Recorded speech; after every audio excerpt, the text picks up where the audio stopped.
From his hands it came down, from his side it came down, from his feet it came down, and ran to the ground.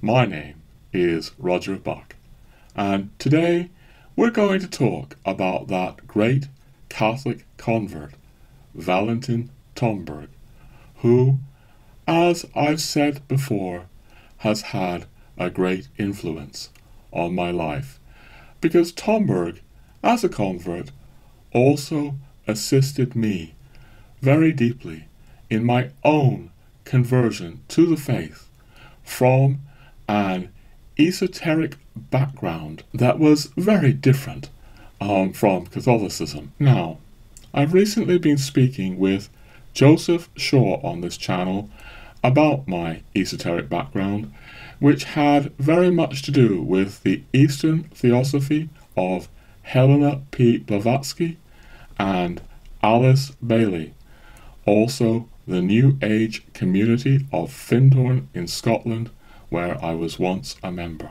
Yes, Valentin Tomberg has played an enormous part in my life because he served to liberate me from Theosophy, to liberate me from the Theosophical ideology, I would say the Theosophical dogmas that lie at the heart of today's New Age movement, although unfortunately not many people realize that these dogmas lie at the heart of today's New Age movement. But yes, as I say, Tomberg liberated me. Without him, I would never be free from these things, and I would not be a Catholic. Because honestly, Tomberg challenged me to the core of my being. Because when I started to read him, this is back in 1997, 24 years ago, well, the more I read him, the more I realized, wasn't obvious at first, but the more I realized that he was contradicting almost everything that I cherished and held dear. Now, it's also true to say that back in 1997, I had what was for me a profound conversion experience that led me to Christianity. But I say Christianity, not Catholicism. Because, yeah, the immediate result of this is that I decided to become baptized. I wasn't baptized as a child, and I decided to be baptized as an Anglican, and I clearly remember saying to a friend at the time that I could not stomach the idea of being a Catholic, and there's something very sad in that. But I also got heavily immersed in Anthroposophy, or the so-called esoteric Christianity of Rudolf Steiner. Now, if you don't know what that is, not to worry, because we're going to be explaining that. But suffice it to say, Valentin Tomberg was also heavily immersed in Anthroposophy as a young man, and later, after his conversion, what he goes on to say is that this so-called esoteric Christianity, as envisaged by Rudolf Steiner, is actually impossible. And unfortunately, not many people actually realize that that's what he's saying, and we're going to be going into that as well. But my point right now is that without Tomberg, I would still be a very liberal and progressive Christian, an Anglican, I think. And also I would be very heavily into the thinking of Rudolf Steiner, a thinking of Anthroposophy. Now, I speak about all this in my books, and I've also spoken about it in episode 10 on this channel, where I not only go into my conversion, but I also go into Tomberg a bit, but not a lot. And that's why I've been meaning for a long time now to say more about him on this video channel. So, who is Valentin Tomberg?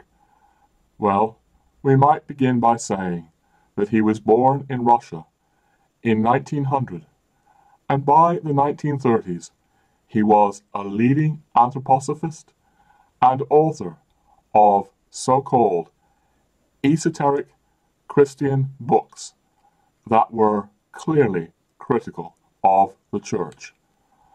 But in the middle of World War II, he shockingly converted to Catholicism, as a result of which he renounced his earlier works.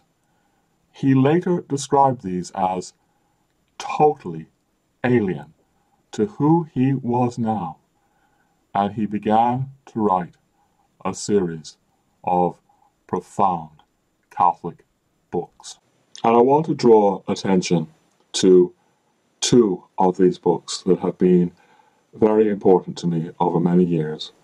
One of them is called Meditations on the Tarot, and the other is called The Art of the Good, the subtitle on the regeneration of fallen justice. And I think The Art of the Good is a very good title, because Tomberg has so much to say about goodness, about morality. He is a profound moral thinker, maybe that above all. But right now, I'm just going to say that both of these books are published by my publisher, Angelico Press, which I see as a real inspired Catholic publisher, a source of light in a darkening world. Now, as I say, they're my publisher, so you might think I'm biased, but I believe that I would very much say the same, even if they had never published my books.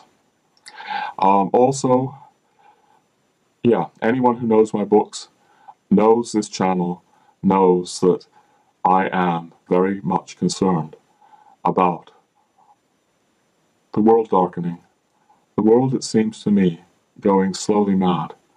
And as we're going to hear, Tomberg was also very concerned about this. He speaks of our modern materialism resulting in forms of schizophrenia, and he's helped to awaken me to the dire state of modernity in this respect.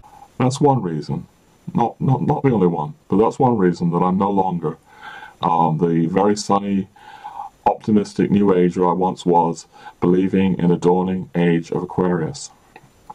Now, Valentin Tomberg, I believe, was also gravely concerned about this darkening world, and so, in fact, was Rudolf Steiner before him. Because I want to give credit, friends, where credit is due. Some of you might be thinking that Rudolf Steiner is a New Ager, and I want to say emphatically not. Whatever else he is, Rudolf Steiner was not a New Ager. He did not believe in a dawning age of Aquarius. Unlike many New Agers, Rudolf Steiner saw the depths of evil in the world. He saw the fall, and he affirmed Christ. And by Christ, he did not mean the Christ consciousness, a New Age term owing to theosophists like Alice Bailey. No, so-called New Agey Christ consciousness would disturb Steiner greatly, even if Steiner held many beliefs contradictory to the Church. Steiner is far, very far from being orthodox, and that is putting it mildly. Still, whatever else he believed, Rudolf Steiner affirmed Christ crucified. whatever else he believed, he saw that by his cross and resurrection, Christ had set us free. Between heaven and hell, a teardrop fell. In the deep crimson dew, the tree of life grew.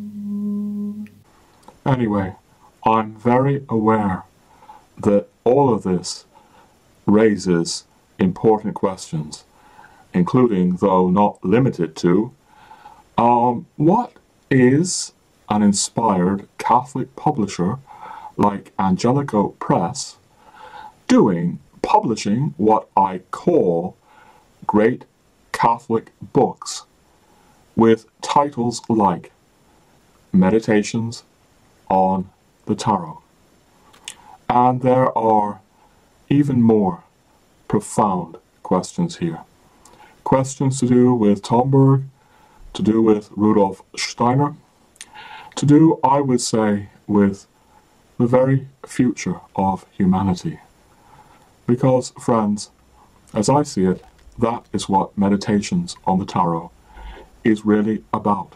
Which may seem odd to say regarding a book that, at least superficially, appears to be about tarot decks, but truly concerns something very different.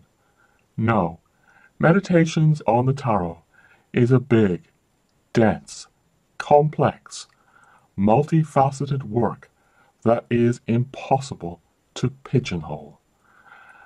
Moreover, there's sadly a lot of misinformation about it online. But Tomberg's book is really a response to the fate of humanity in the increasingly soulless, mechanistic, materialistic world we find ourselves in. It has much to say about healing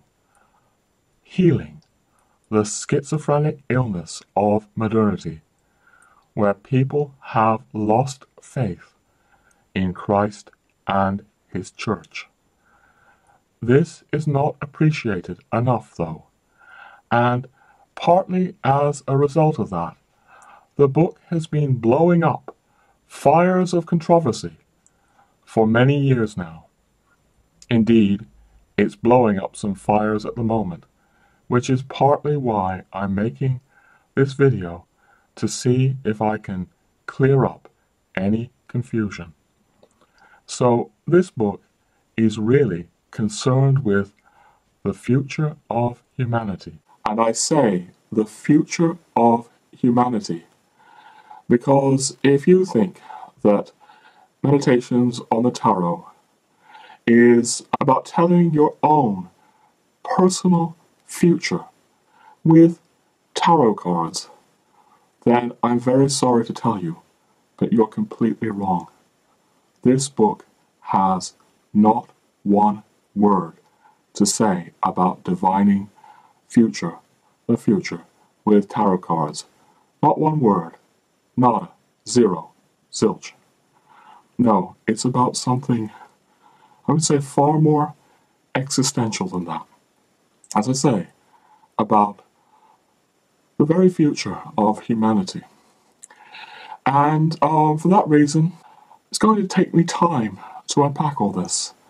This is the first of a series of videos I plan to do about this subject. I'm also writing another book on Tomberg, addressing some of these things at least. And I say addressing because, to be really honest with you, friends, I don't feel fit to address these issues. I've been wrestling, struggling, grappling with Meditations on the Tarot and Tomberg's other works for almost 25 years now. And I expect to go on wrestling and grappling and struggling with them until the day I die.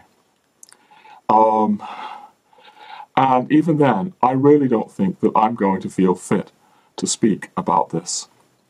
In fact, what I'm saying in the book that I'm writing is that the book is a stammering.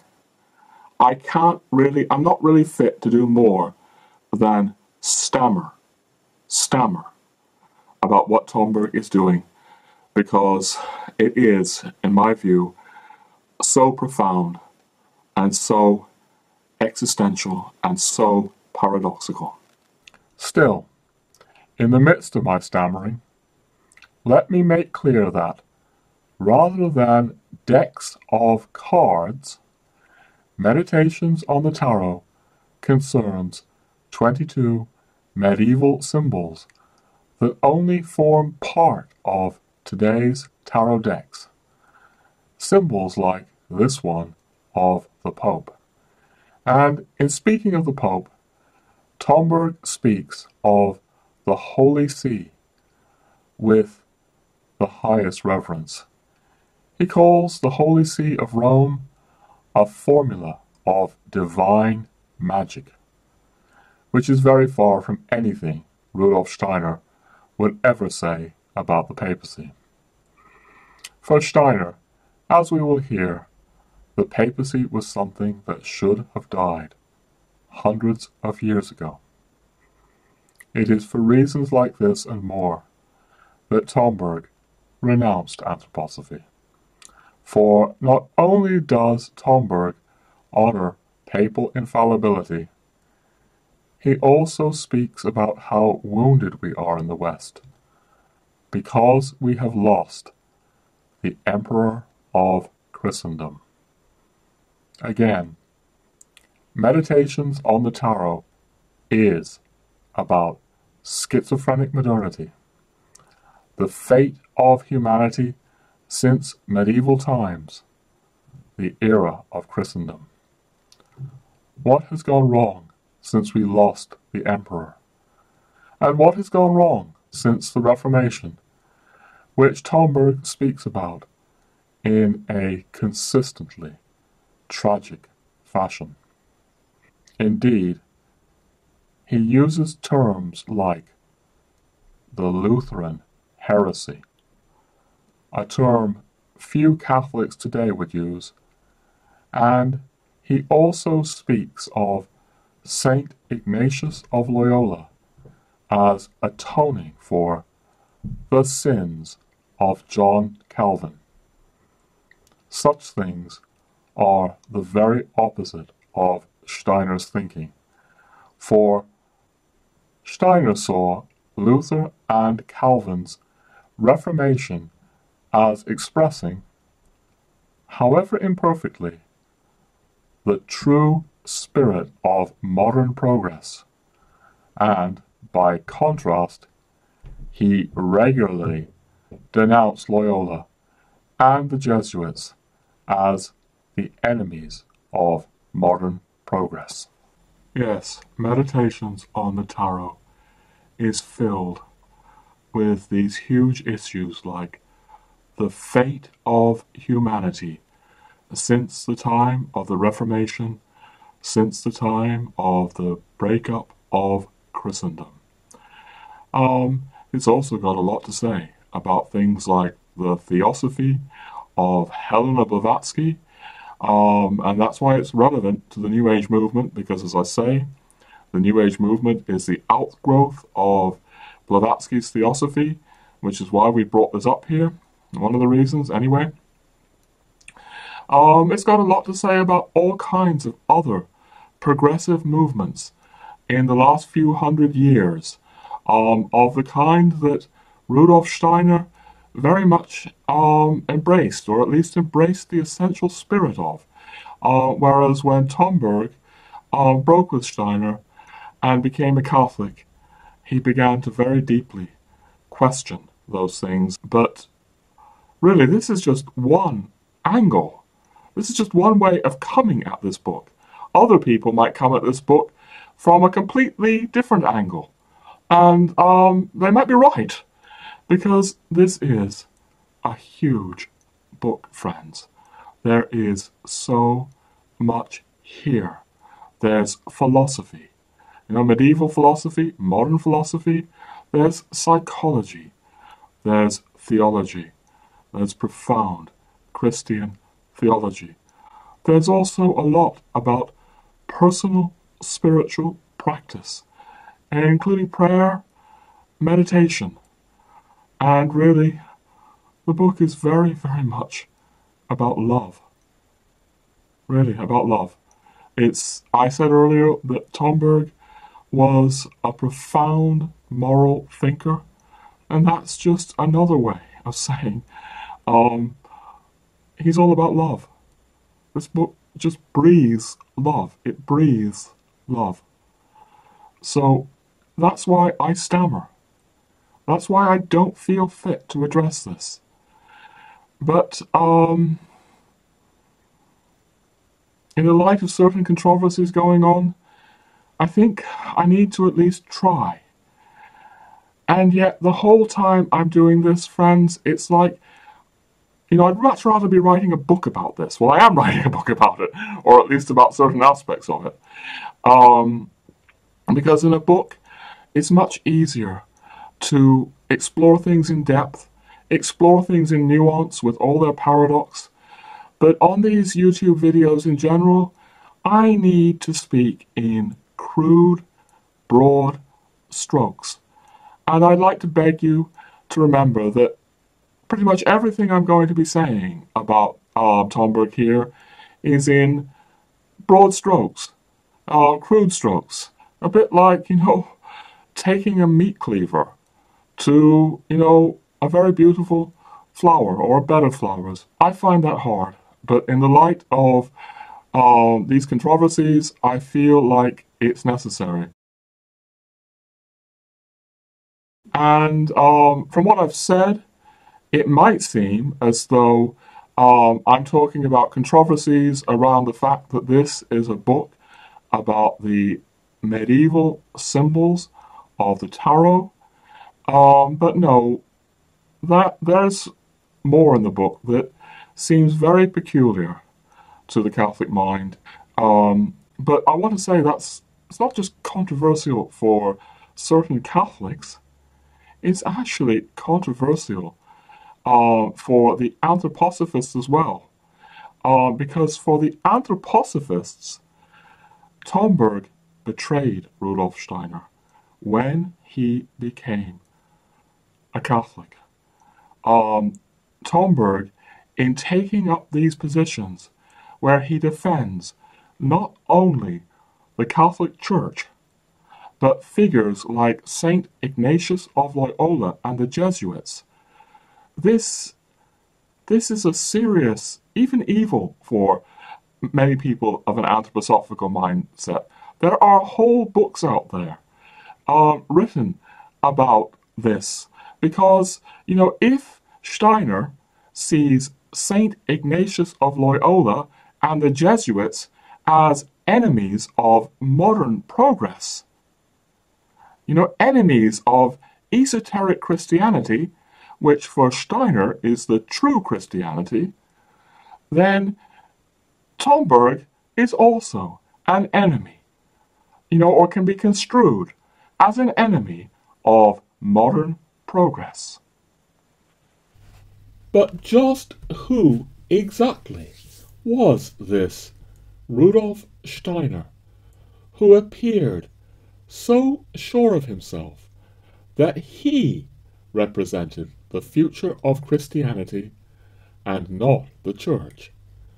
How did he become so convinced that Catholicism was hopelessly opposed to all modern progress and that he knew better? And why does it appear that untold thousands of anthroposophists have uncritically accepted his views for well over 100 years now? Born in 1861, Steiner was an Austrian philosopher who did not espouse Christianity in his youth. Instead, he grappled with German thinkers like Goethe, Nietzsche, Hegel, and Kant. But somewhere in his late 30s, Steiner underwent a profound interior experience. Somehow he saw that Christ's crucifixion on Golgotha, on Calvary, had regenerated the world. And from that point on, Steiner spoke with deepest reverence for what he now called the mystery of Golgotha, that Christ crucified had changed everything, absolutely everything. In time, this vision led to Steiner's Anthroposophy, which entails a staggering 350 anthroposophical books by Steiner alone, not to mention thousands more by other anthroposophists who followed Steiner, including the young Valentin Tomberg. Steiner also pioneered numerous practical initiatives involving organic architecture, agriculture, homeopathic medicine, and the renowned Waldorf schools for educating the young. Today, there are thousands of anthroposophical farms, schools, colleges, and clinics across the planet. Yet Steiner always remained highly critical of the Church. And part of the reason for that is that, in his view, he had come to Christ through his own personal experience, not religion.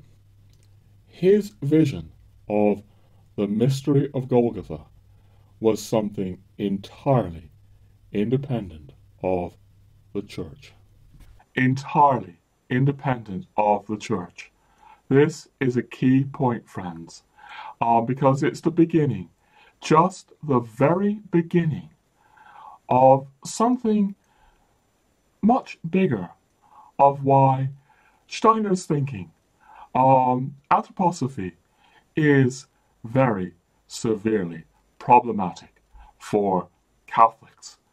Catholics who are faithful to the Church, including Catholics like myself, who have now come to love the Church, to know they need the Church, to see that you cannot separate Christ from his Church. And yet, all of this is filled with paradox. Because what is this experience that Steiner claims he had? An experience that apparently transformed a non-Christian philosopher into a man who spoke with the most profound veneration for Christ crucified. Indeed, Steiner suggests that in some way he could see the blood flowing from the crucified Christ into the earth and transforming the world forever. And the blood gave life to the branches of the tree, and the blood was the price that set the captives free. What is this experience? I mean, Catholics might want to think of it as a visionary experience, but Steiner would be more likely to use other words. He might say cognition. He is saying that he has direct cognition of Christ, what happened at Golgotha. Moreover, he is saying that other people can have this too. And by direct cognition, we mean a form of knowing unmediated by dogma, unmediated by the Church, unmediated by the hierarchy. Not only is he saying that, he's actually saying it's necessary. Now it's necessary to go beyond all of these things. There's a famous quote that Steiner said, I'll give it to you. He said something like this: Christianity began as a religion, but it is greater than all religions. I stammer before these things, friends, because on YouTube it's very difficult to do justice to questions that are as deep and abstruse as this. And yet they demand justice, because, sad to say, on the internet they rarely receive justice. It seems to me that there are too many people holding forth on the internet who have scarcely understood these issues. Maybe they mean well, but they haven't really grappled with them, wrestled with them, struggled with them. And I can at least say that I've done that, or I've tried to do that over many years, because for many years I was really very immersed in Anthroposophy, in Steiner's thinking. It was actually very hard for me as a result to hear what the later Tomberg, the Catholic convert, was saying. It was hard for me to hear how he had renounced Anthroposophy. I'll be explaining that. But right now, I'm digressing. Right now, the issue I want to go into is how could Steiner say that we could enter this new, direct, unmediated relationship with Christ and Christianity? And the simple, crude, broad strokes answer is that Steiner proposed that there could be an intensive, meditative, mental and spiritual discipline and practice that would achieve this. Moreover, an intensive spiritual practice that would take most people many years to achieve. But Steiner claimed that if one really rigorously entered into this, one would enter into a new way of seeing the world, experiencing the world, a new way of perceiving reality. And if one worked long and hard enough at this, eventually one might be able to see the things that he said that in some way he could see, including the fact that when the blood of Christ flowed into the earth, it transformed everything, and it set people free. And the blood gave life to the branches of the tree, and the blood was the price that set the captives free. And then there's the question as to why we need to do this. Why do we have to throw away the church, throw away tradition, throw away the hierarchy, throw away the Pope? Why? And why Catholic saints like Saint Ignatius of Loyola must necessarily be wrong, precisely because they stood up for all these things. They stood up for the Pope. They stood up for the church. It's too much to go into now, but it has a great deal to do with the question of freedom. Because, according to Steiner, the time has now come that humanity must stand free, autonomous, independent, and things like the Pope or dogma or hierarchy get in the way of freedom. Now, clearly, Valentin Tomberg came to a very different view of these things. And yet there's also another idea we've already invoked about humanity going slowly mad, about materialism. Because, as I say, Steiner did see a darkening world, not a dawning Aquarian age, and he honestly believed religion would be less and less efficacious in the future, less helpful to people. For him, the Church was simply no longer up to the task of proclaiming Christ. It could no longer save people from the madness of materialism. And given that Steiner believed this, that the Church no longer worked, he was asking what could work. This is why he has genuinely heartfelt books with plaintive, poignant titles like How Can Mankind Find the Christ Again? And again, for him, the answer was direct, unmediated cognition, not faith, not religion, not revelation, and not scripture. Obviously, there's something very serious in all of this. I would say very grave. Because Steiner proceeds from this, he goes so far as to say that the Catholic Church should have died hundreds of years ago, around the time of the Reformation.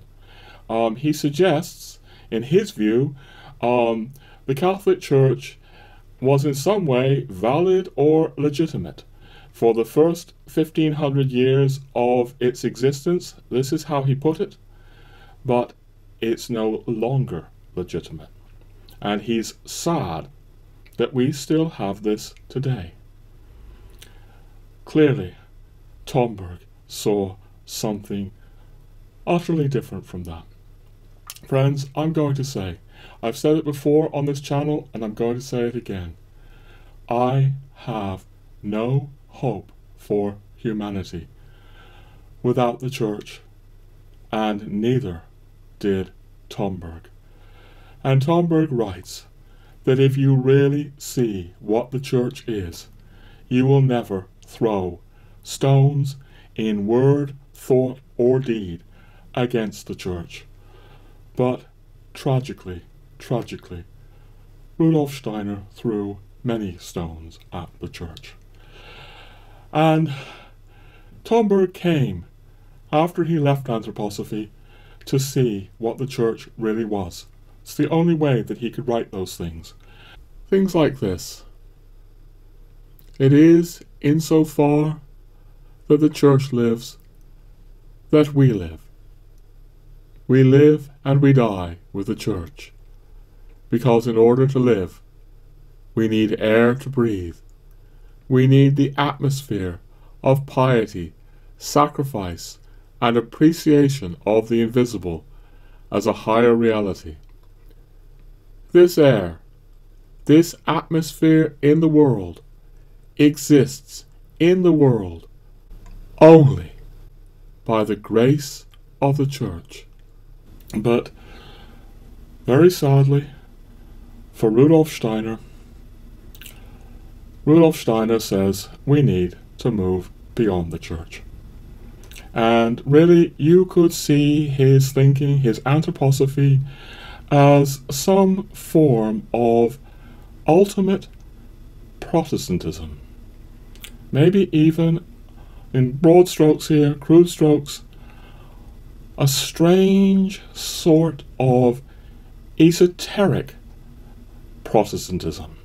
Because if Luther and Calvin said, you can do away with dogma, hierarchy, the Pope, etc., but not revelation, Steiner went even further in saying you don't need revelation either. All you need is direct cognition. Anyway, all of this are quickly gets very abstruse. This is just the gist of the matter for now. And my main point is that obviously Valentin Tomberg in his youth very much followed Rudolf Steiner. He very much endorsed, expressed, embraced anthroposophy. But in the middle of World War II, he shockingly renounced anthroposophy.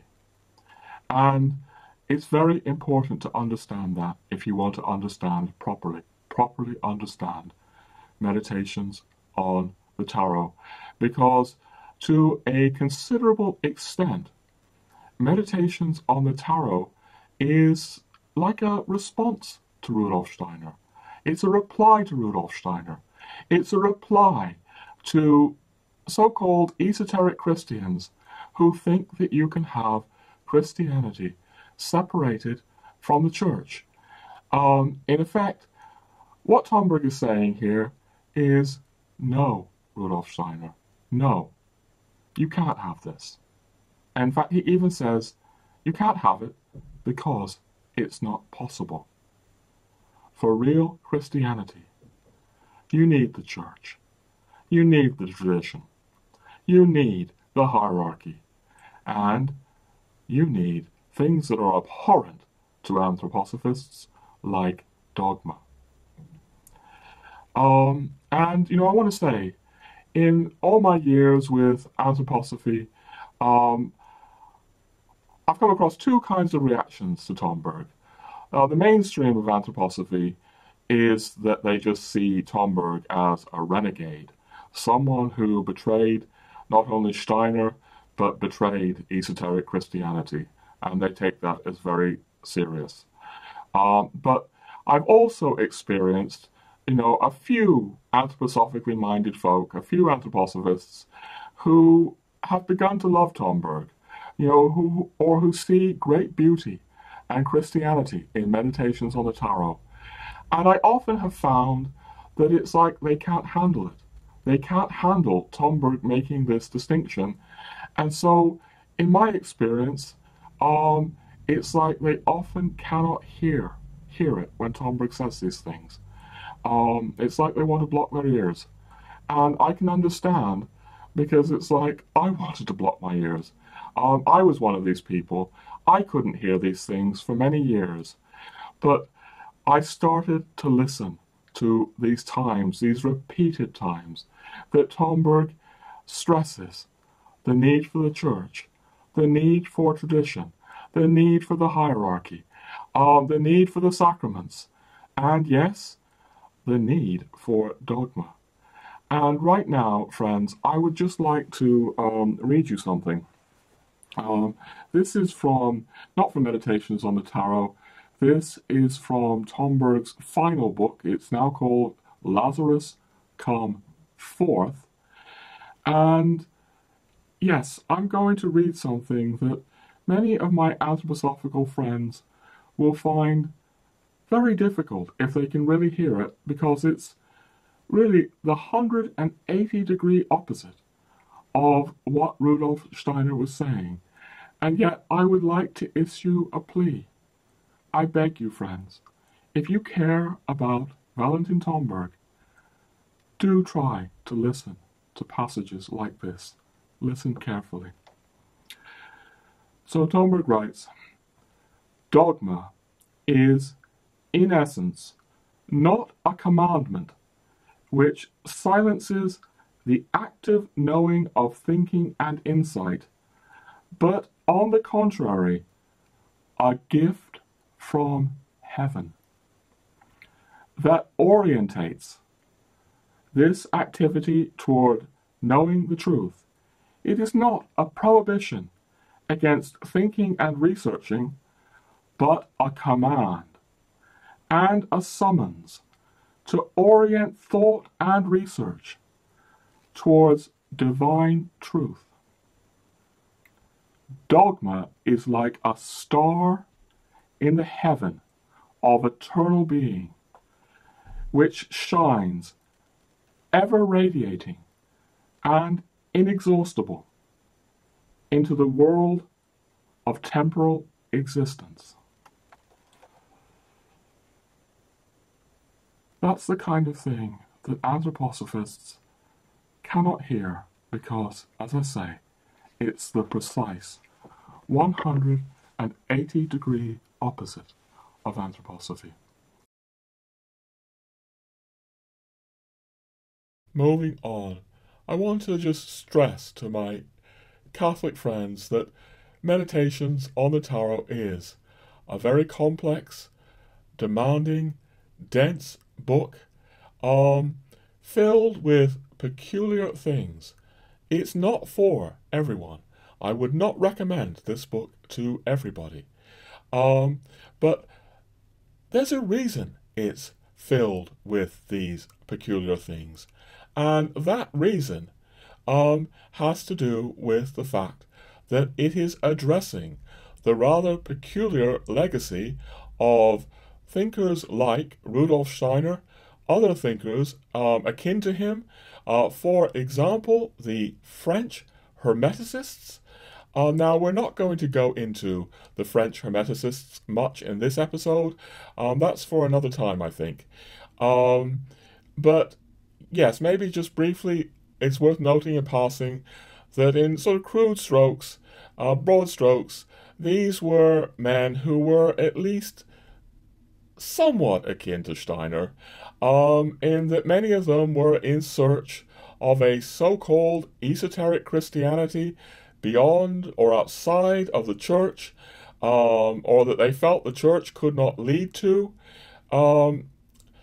Again, this is all just broad strokes, friends. I find it very hard to make all this relatively simple without becoming simplistic.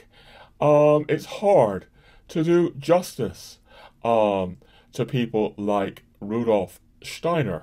But you know, friends, it's obviously important to try to do justice to people like Rudolf Steiner.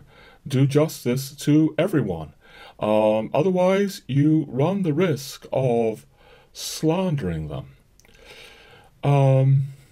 So yeah, I said before, you know, many, or maybe some of my Catholic watchers are going to just think that Steiner was some sort of zany New Ager. And I really feel it's important to say he was far, far from that. No, I think, as Tomberg also thought, Steiner was a profound thinker with certain, really visionary initiatives. Just to take one example, there is what he was doing with agriculture. Long before the 1960s, with the kind of ecological awareness that came to birth in the 1960s, things like Rachel Carson's Silent Spring, decades before that, Steiner was warning people that we were killing the soil. And he made, in my view, a very noble response to that. And that's just one example of many. So there are ways that I still salute Rudolf Steiner. He actually helped also liberate me from the New Age. I say that Tomberg is the chief person who liberated me from the New Age, and that's certainly true. But Steiner helped as well. Give credit. I've got to give credit where credit is due. And I'll come to this in a moment, but Steiner would be horrified by the New Age that is taking over the Anglo-American world. More on that in a minute. But as much as, I want to salute certain aspects of Steiner, there's plenty that I no longer salute. And really, it's Tomberg who has shown me this, who has really shown me the grave dangers of anthroposophy. We'll be going more into that later on in the episode. There's a point somewhere in Meditations on the Tarot where Tomberg suggests that Hermeticism, and that includes things like anthroposophy here, contain elements of genius mixed with elements of charlatanism. And he's suggesting that that's because Hermeticists lack discipline. They lack ecclesiastical discipline as well as academic discipline. That's what we've just been hearing about Tomberg saying in regards to dogma. Dogma is a summons and a command to people to think, to orient their thought, including their Hermetic thought, in the right way to the church. It's a command and a summons. But so many of these Hermetic thinkers, like Rudolf Steiner, ignore that at their peril, their grave peril, Tomberg is suggesting. And more on that later. Right now, though, I also need to say something about Theosophy. The Theosophy founded by this person here, Helena P. Blavatsky. Now, we can't go into Theosophy too much in this episode, although I do go into it in my books and other episodes. Suffice it to say that Theosophy is a system of Eastern esotericism that I see as having a very profound and indeed pernicious impact on the West. I should really say the Anglosphere above all. As I see it, it's very much at the root of today's New Age movement that has had such a dramatic effect on the Anglosphere over the last 40 years or so. And I say this as someone who was steeped in the New Age, as someone who lived at Findhorn, which some people have called the Vatican City of the New Age movement. That may be a bit overblown, but from personal experience, I can say that Theosophy is very, very deeply at the heart of today's New Age spirituality. And I studied, as I've said elsewhere, thousands and thousands of pages of Theosophy in my youth. So all of that helps me to see that Meditations on the Tarot is really dealing with the legacy of Theosophy in a way that might not be so obvious to people who don't know what Theosophy is. I'm going to throw in something else here. Tomberg had a friend called Martin Creela, and Martin Creela reports in his book, his memoirs, about Tomberg, and among other things, that Tomberg was gravely concerned with both the New Age movement, and he linked that to what Creela calls Eastern occultism without Christ. Now, Tomberg does not use that phrase in Meditations on the Tarot, Eastern occultism, but as I say, I have quite the background in this Eastern esotericism without Christ. Again, there's more elsewhere on the channel about that, and there's going to be more in the future, and this all makes profound sense to me. This claim that Creela makes, that Tomberg was aware of this, was aware of the growing New Age movement in the 60s. It's in my books. We'll get into that more another time. But I think right now what I want to say is that there's a very serious problem here. As I see it, also Steiner was very aware of this. I believe that were Steiner around today, as I think I said earlier, Steiner would be horrified by how much this New Age spirituality is replacing the Christian spirituality of the West, or at least the Christian spirituality of the Anglosphere.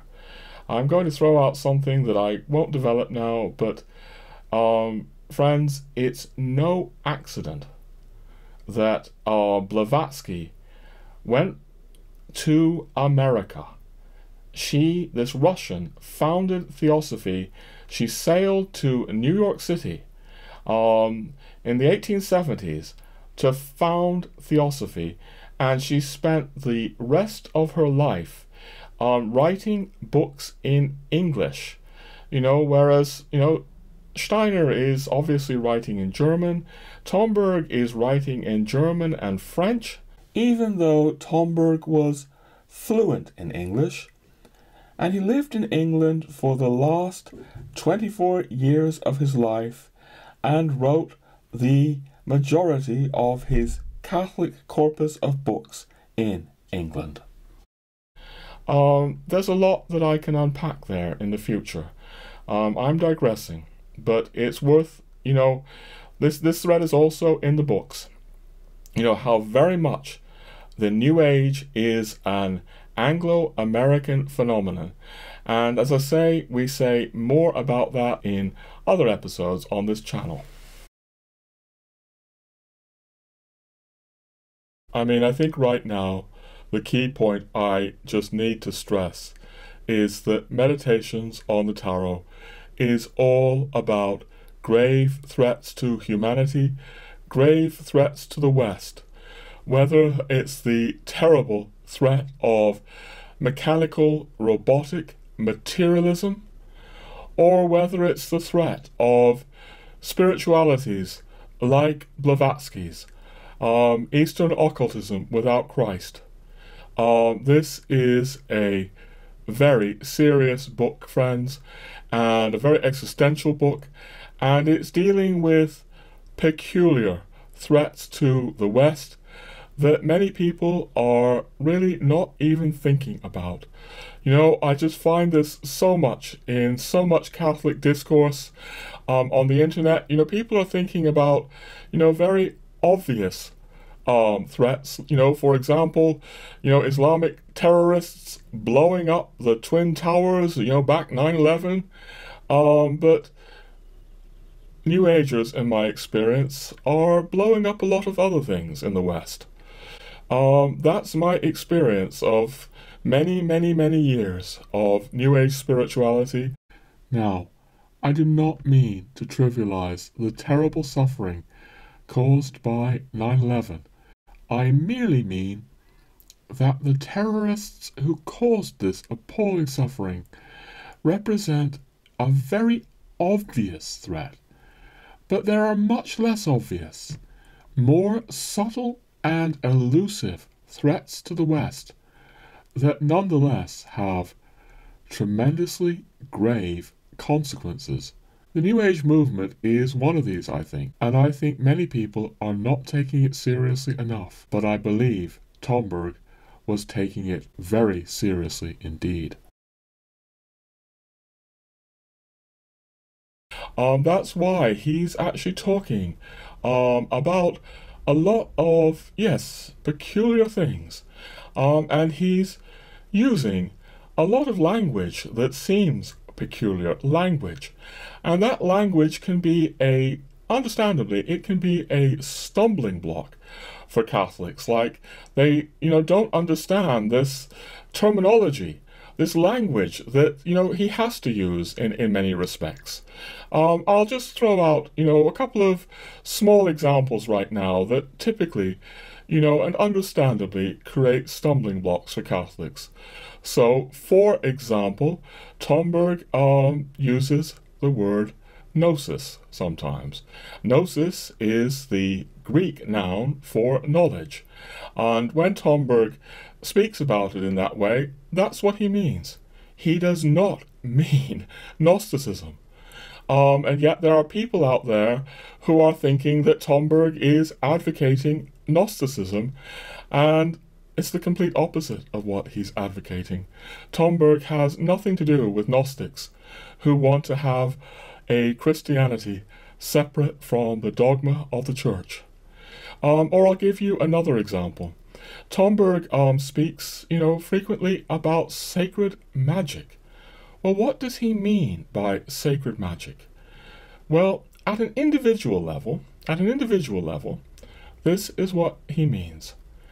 He means any act that any of us ever make, where we are pious, we are prayerful, where our hearts and minds are devoted to God or even united to God. That act for Tomberg is an act of sacred magic. Tomberg speaks very beautifully about sincerity. He suggests that whenever we speak from the heart, whenever we are truly sincere, and being truly sincere means that, you're not trying to win people over, you're not trying to gain popularity, you're just speaking from your heart. You're obviously also not condemning people or slandering people. If you're speaking like that from your heart, trying to do justice and reverent to our Lord, Tomberg is saying that what you will say, speaking sincerely, that already is a creative act of sacred magic. It's very beautiful for me what he writes about sincerity, and I try to emulate that, in my own life also. Sometimes hopefully I manage it on this channel as well. But anyway, that's what Tomberg has to say about, individual sacred magic. But he's also talking about something much greater, which is the sacred magic of the church. I've already said that he speaks about the papacy, the Holy See, as a formula of divine magic, and he has more to say as well about the sacred magic of the church. Tomberg speaks about the sacraments as the highest form of sacred magic.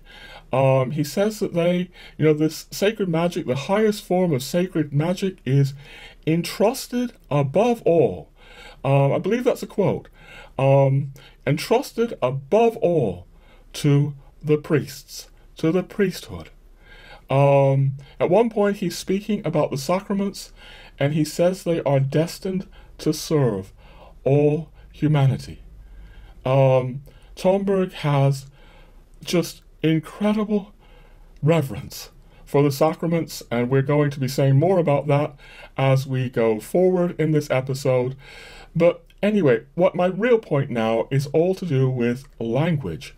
As I say, this kind of language, friends, is understandably a stumbling block for many Catholics who would say, well, why does he have to talk about gnosis?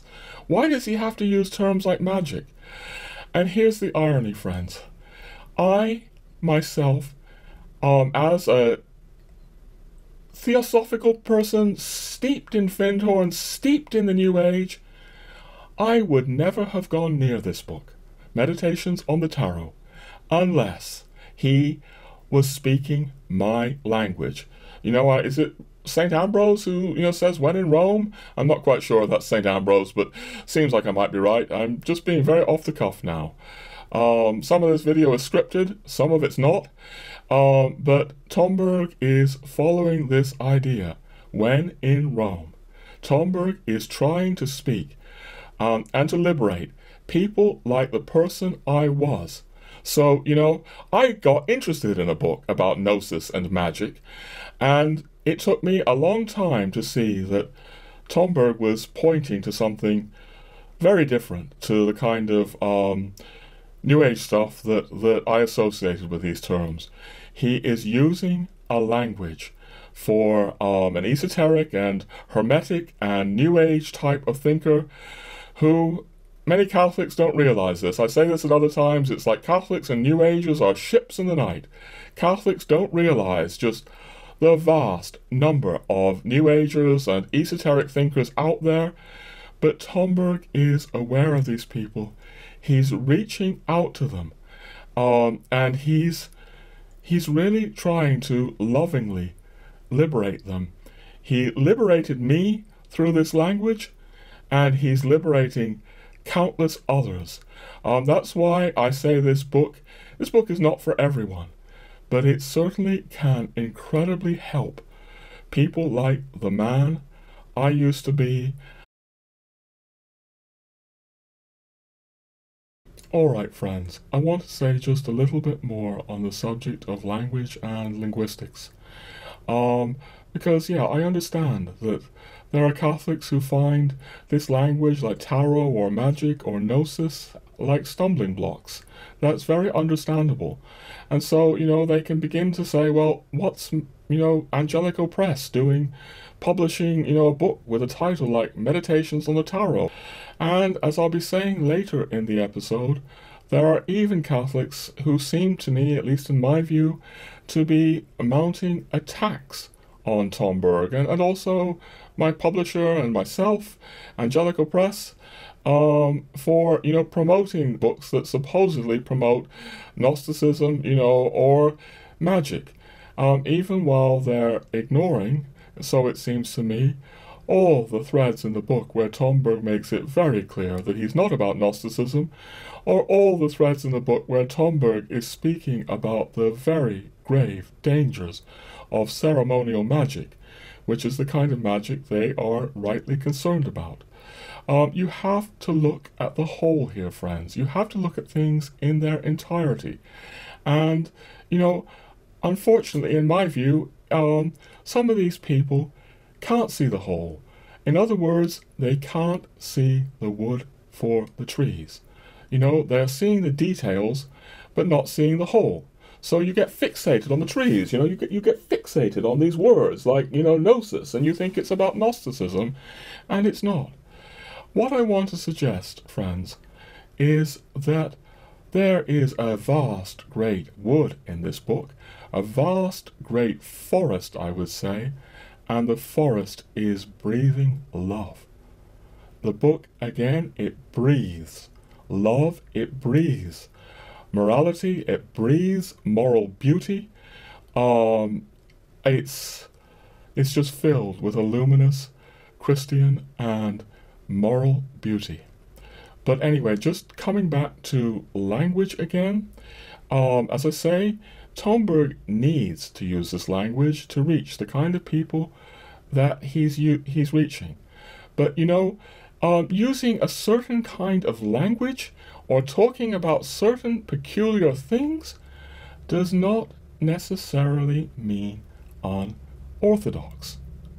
And I believe the vast number of times that Tomberg is using this peculiar language or talking about peculiar things, related to the legacy of Anthroposophy or the French Hermeticists or the Theosophists like Blavatsky, he's doing that because he has to, and he is not being unorthodox to speak in this language. That said, friends, I would be less than honest with you if I were to deny that occasionally, relative to the whole of the book, Tomberg does stray into things that seem less than orthodox. It pains me to say that, but it is true. It is true. And you know what? I actually think it pained Tomberg to say those things. I think it pained his heart. That's a paradox, but I say that because, in my view, Tomberg was extremely sincere in his call to honor, obey, and love the Church. And in my view, he is honoring and obeying and loving the Church far, far, far more than most of us Catholics are today, including, I have to say, tragically enough, many Catholic priests and bishops.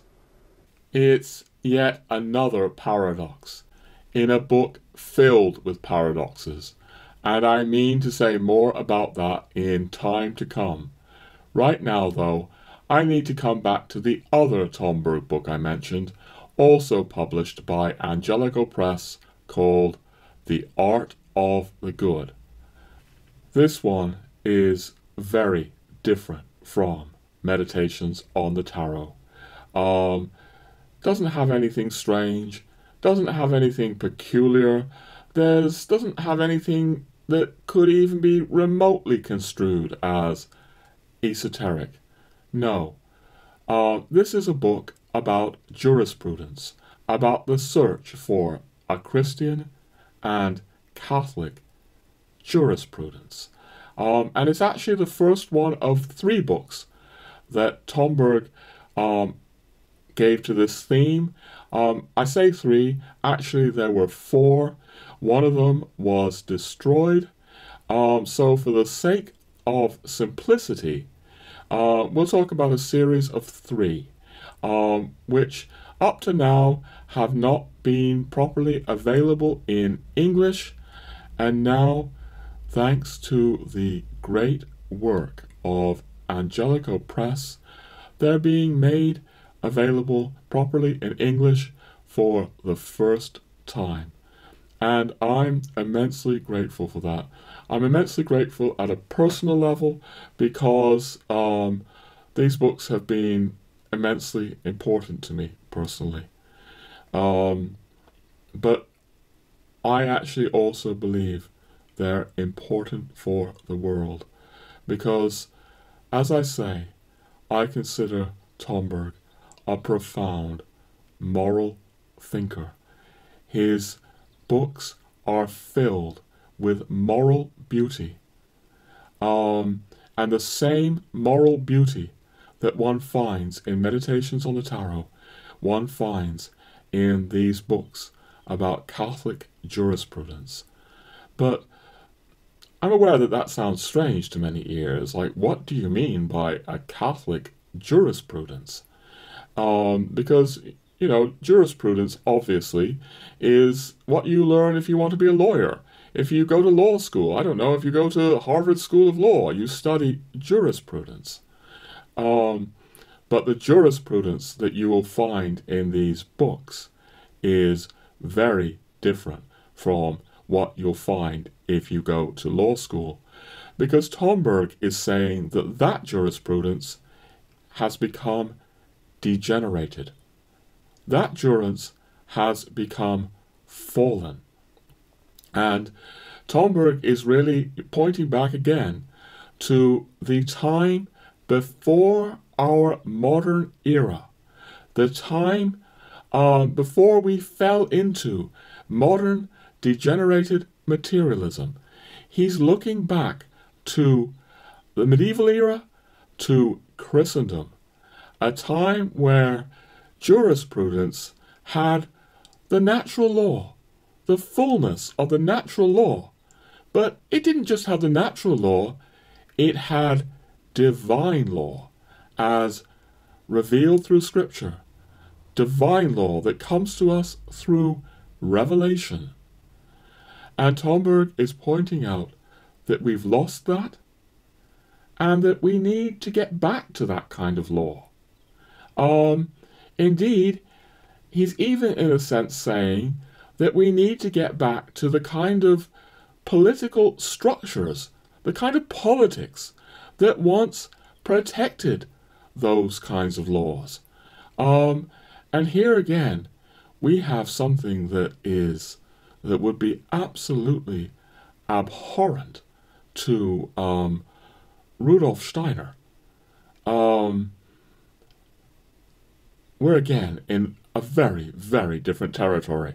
We'll say more about that in just a moment, but really the point I really want to make here is that Tomberg is saying that there can be no true justice,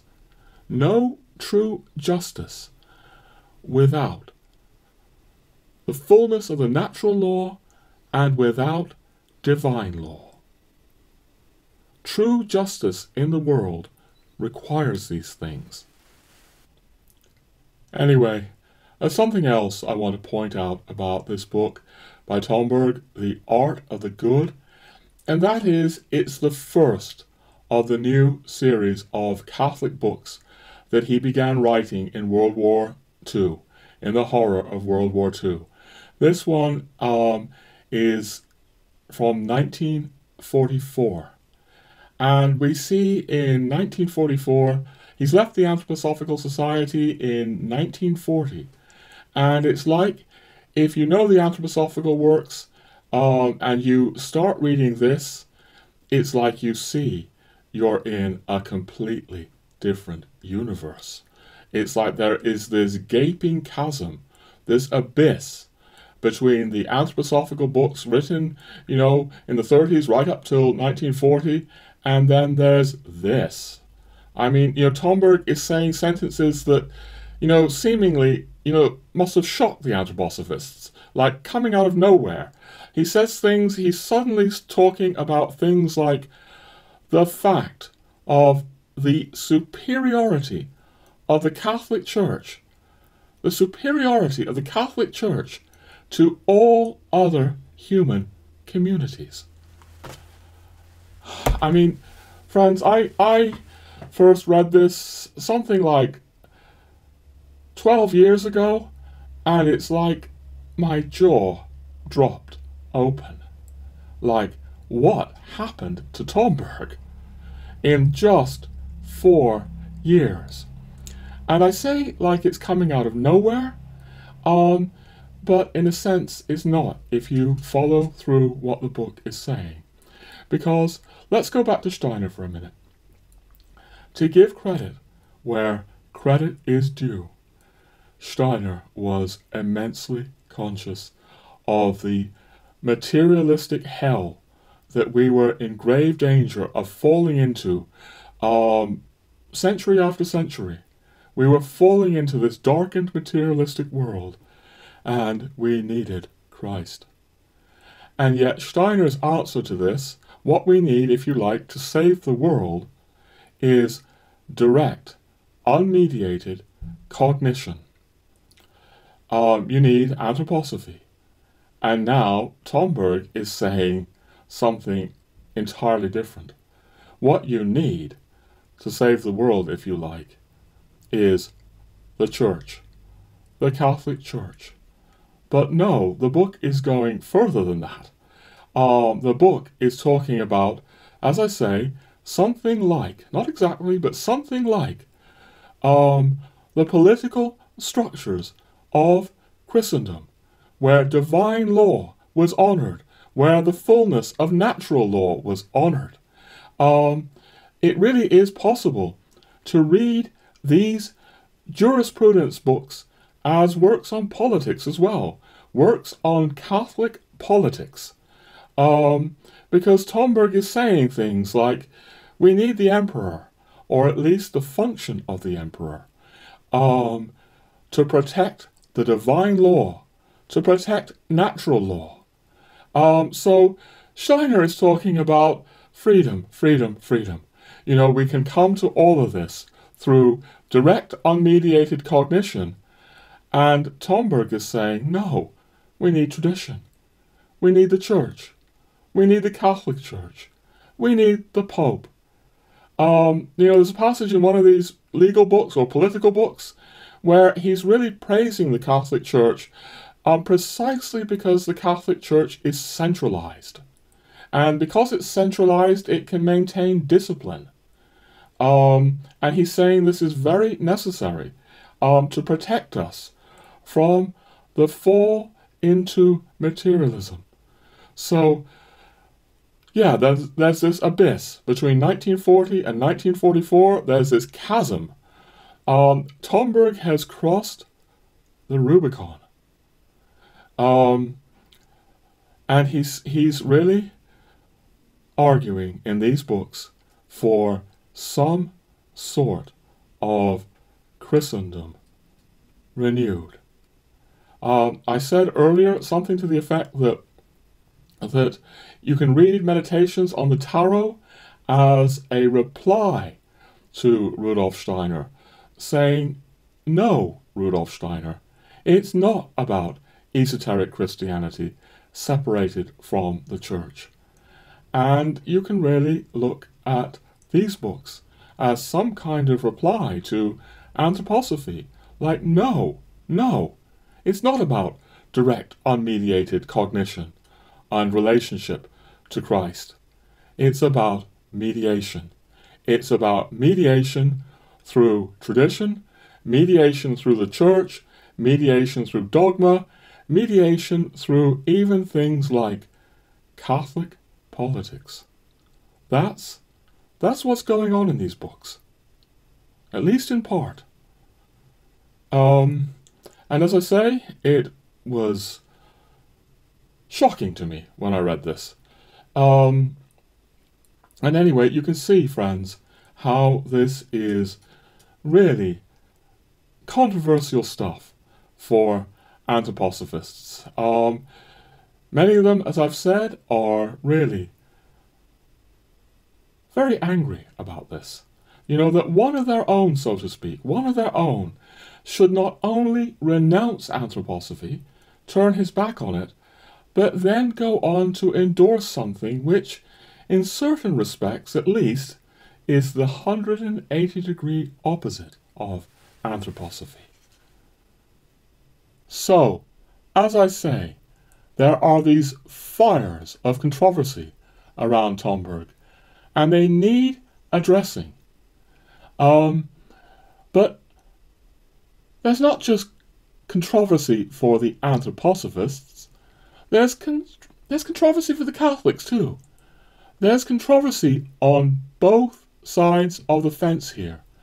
And soon I need to say more about the Catholic side of all of this. Right now, I also want to repeat, there's a lot of misinformation about Tomberg on the internet, and it's coming from both anthroposophical and Catholic quarters. So, I hope to say more, even though I feel unfit, because I have, I think, at least one thing going for me, friends. Because in all these nearly 25 years of wrestling with Tomberg, struggling with him often, I can see these questions, these controversies from both sides of the fence, anthroposophical and Catholic, because there was a time that I was very deeply identified with anthroposophy. I've read many thousands of pages of Rudolf Steiner and other anthroposophical authors, including, yes, the early anthroposophical books of Valentin Tomberg that he later described as totally alien to the man he became.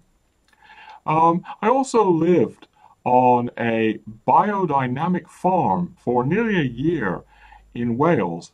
And if you don't know what a biodynamic farm is, biodynamics is agriculture, organic agriculture, developed by Rudolf Steiner. Well, it's more than just organic. And really, I still see something, you know, having lived on that farm for a year, nearly a year, I still see something very beautiful in what Rudolf Steiner was doing with agriculture.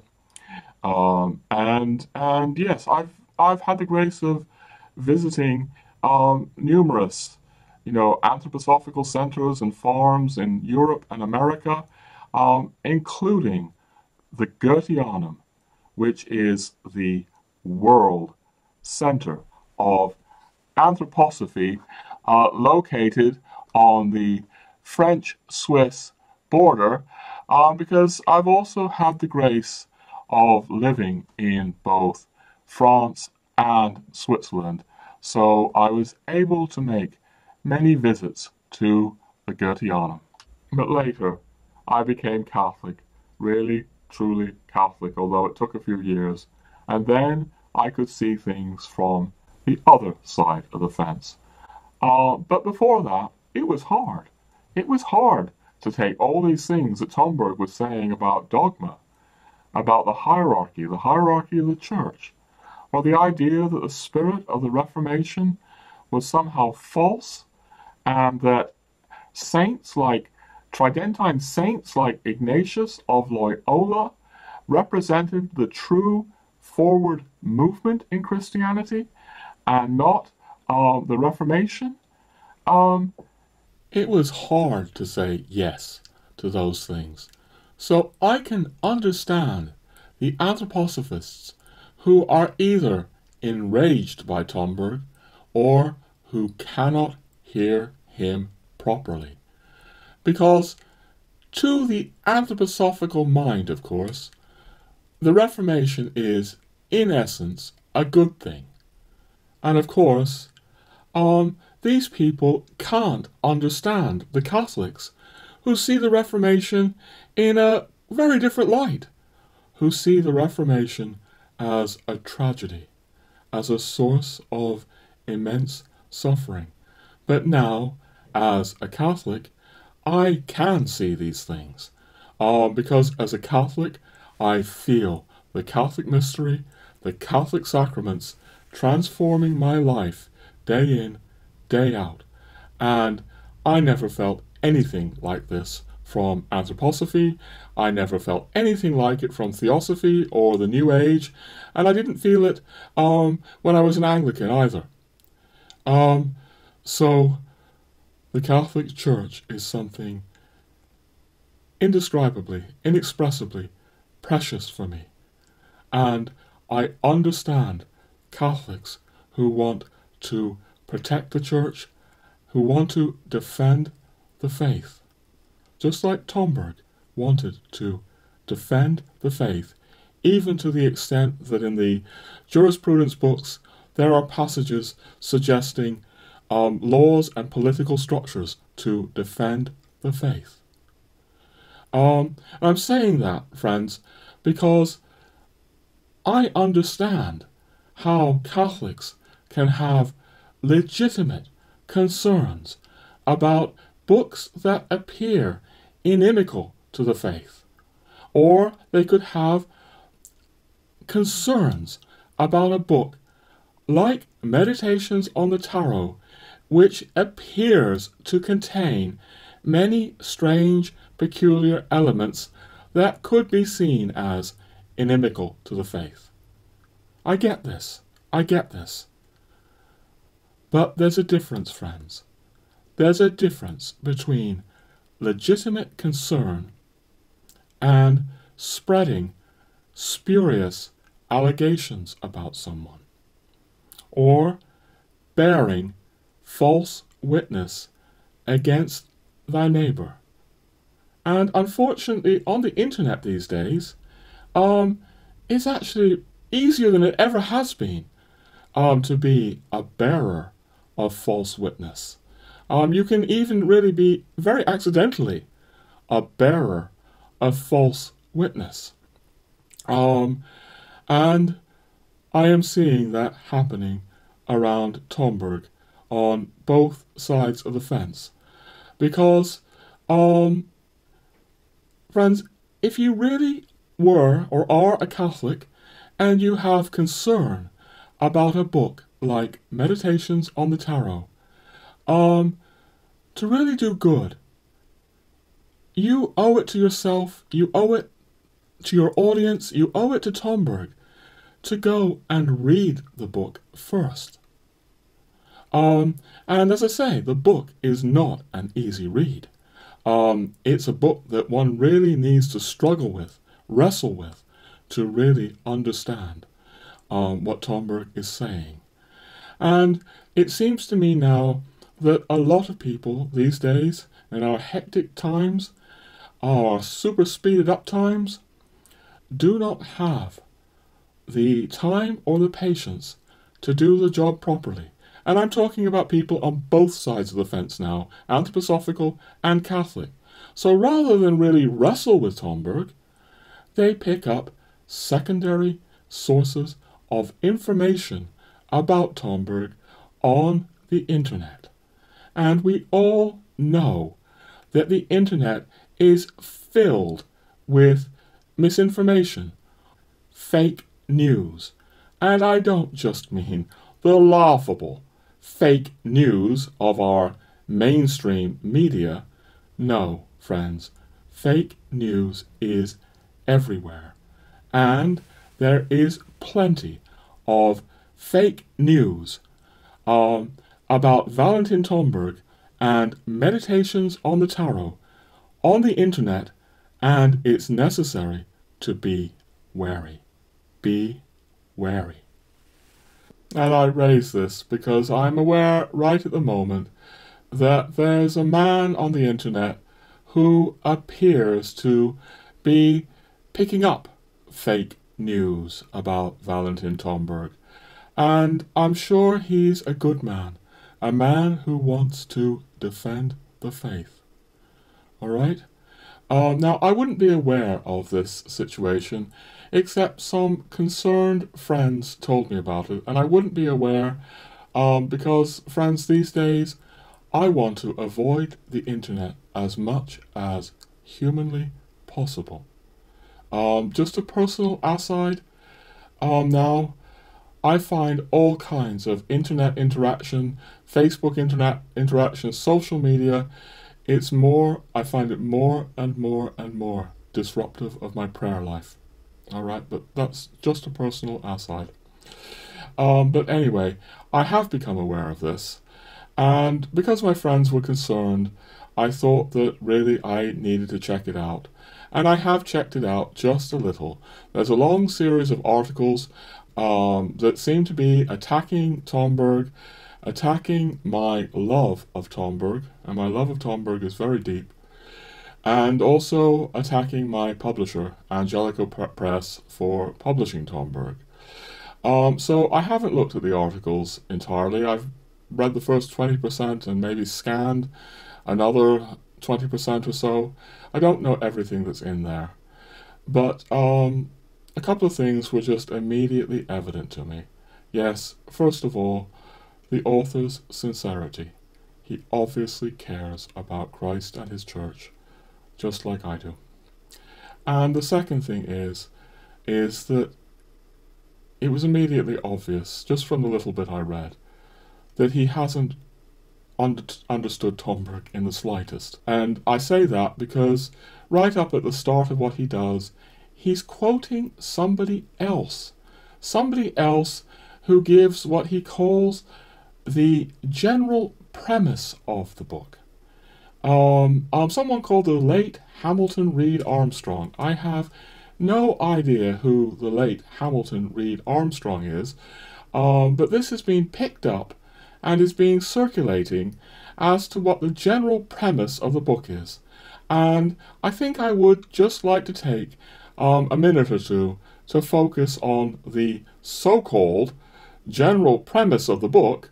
So, I've got this up on the screen now, and I just want to break it down just a little. So, the general premise of the book, dedicated to the Virgin of Chartres. Well, for a start, that isn't true at all, although the English translation of the book was dedicated to Our Lady of Chartres. So that's a forgivable error. It's maybe a bit sloppy, but it's absolutely forgivable. What is very different and far more serious and sad is what we come to next. General premise is that there is a general cosmic energy labeled egregore, and with God in parentheses, that runs through all religions as well as Freemasonry. Friends, this is very, very sad. It would be laughable if it weren't so serious. But I want to just make very clear that the God of this book is the God of Christianity. This is the God that Tomberg adores. And moreover, this term egregore comes out of the Western magical tradition. Tomberg consistently, throughout the entire book, warns people of the danger of the egregore. In no way, shape, or form is Tomberg equating the God of love with magical egregores. This is a complete and utter misunderstanding. It's really beyond belief. But anyway, he goes on. to say that this unified energy that Tomberg is apparently extolling in all religions is manifested in duality, light, dark, male, female, good, evil, which in Hinduism is called Advaita Vedanta, monism to the Spinozist, and in the Christian tradition are united by love. Again, this has nothing to do with the book, friends. Nothing. The book is actually challenging Advaita Vedanta. It's challenging monism. It's saying that Christian love requires a twofoldness, not monism. It requires the love of creator and created. Love presupposes that there are two and not one. The whole book is a challenge to the very things that the late Hamilton Reed Armstrong, God rest his soul, is claiming is the premise of the book. And that hasn't been understood. Friends, this is what extricated me from all that Eastern occultism, Eastern monism, Theosophy, the New Age that I've been talking about on this YouTube channel and in my books. I was liberated from these things by Tomberg. So it's hard to know where to start here. With a little bit of research, it would be very easy for Hamilton Reed Armstrong or whoever to find out that this is completely wrong, or indeed even a little bit of reflection. Because, and I encourage anyone who's concerned here to the following kinds of reflections. This is a very kind of New Agey thing here. It's very New Agey. Monism. This is at the heart of Theosophy. All right? Does anyone think that Valentin Tomberg would write all these books defending Catholic tradition if this were his philosophy? Moreover, the article goes on to, yes, I know, attack Angelico Press. Would Angelico Press be publishing this book if this were the premise of this book? The article, I know, as I say, I haven't read it all, goes on to cite all kinds of Catholics that have been indebted to this book. Are we to believe that all these Catholics are dupes?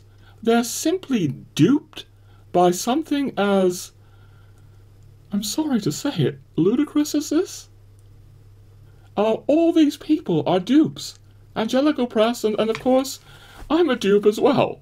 Would I have become a Catholic? Would I be at least trying to defend the faith if this were the general premise of meditations on the tarot? But of course, I'm just a small fry. Very small fry indeed, compared to the likes of, say, Pope Benedict XVI and his friend, the German Catholic philosopher Robert Spaemann, who wrote an introduction to meditations on the tarot, and who also both feature in this author's series of articles. Because, as we will come back to, there is evidence to suggest that Pope Benedict XVI and perhaps even St. John Paul II were also moved by the luminous Christian and moral beauty of meditations on the tarot. So, I'm sorry to say, this is like classic misinformation that you get on the internet, passed around, undigested, people believe it, and people including myself. I fall for fake news. We all do. Or at least I think most of us do. But having said that, I'd actually like to tell you what I think the general premise of the book is. And as I said earlier, it took me a long time to realize it. I just kept reading the book again and again and again. And it wasn't really until the 5th time that I came to an experience of what I think is the general premise of the book. And I think I want to say again, the book is such an ambitious, complex, multifaceted work that this wasn't evident to me at first. But I'm going to set the scene for you here because it was something of a life-changing experience for me. It was September 2001, and I was in something of a retreat. I'd gone to a little cottage in Wales, North Wales, in a place called Harlech, and there was no television there, no internet, which is a wonderful thing for me. As I say, increasingly the internet is the bane of my existence, although I know it's a real blessing as well. But anyway, I was in this quiet cottage in Wales, very cut off from the world. In fact, I was so cut off from the world, as I said, September 2001, that I went to Mass one morning, and the priest said there's been a disaster in America. And I had no idea what it was, because I didn't have television, I didn't have internet. And so I thought I'd go to the newsagent. And there, on the newspapers, was 9/11. That's how I heard about 9/11. I found out about it the next day or something like that by looking at the newspaper headings, and if the priest hadn't mentioned it, I wouldn't have even, I might not have known for days, because I just have a need for silence, prayer, research, and I was using this time in Wales to really go deeply into meditations on the tarot for the 5th time.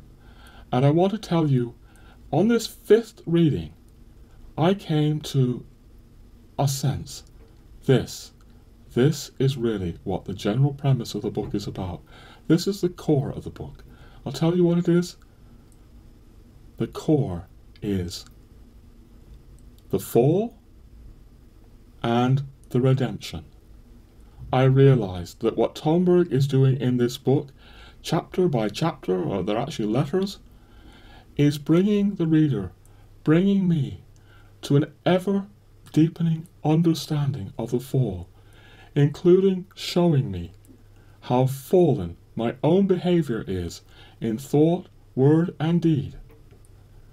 And then, once he's taking you down into the fall, your own sin, the sins of society, the darkness of the world, he's bringing you up into the redemption, into the resurrection, that we are redeemed by Christ on the cross.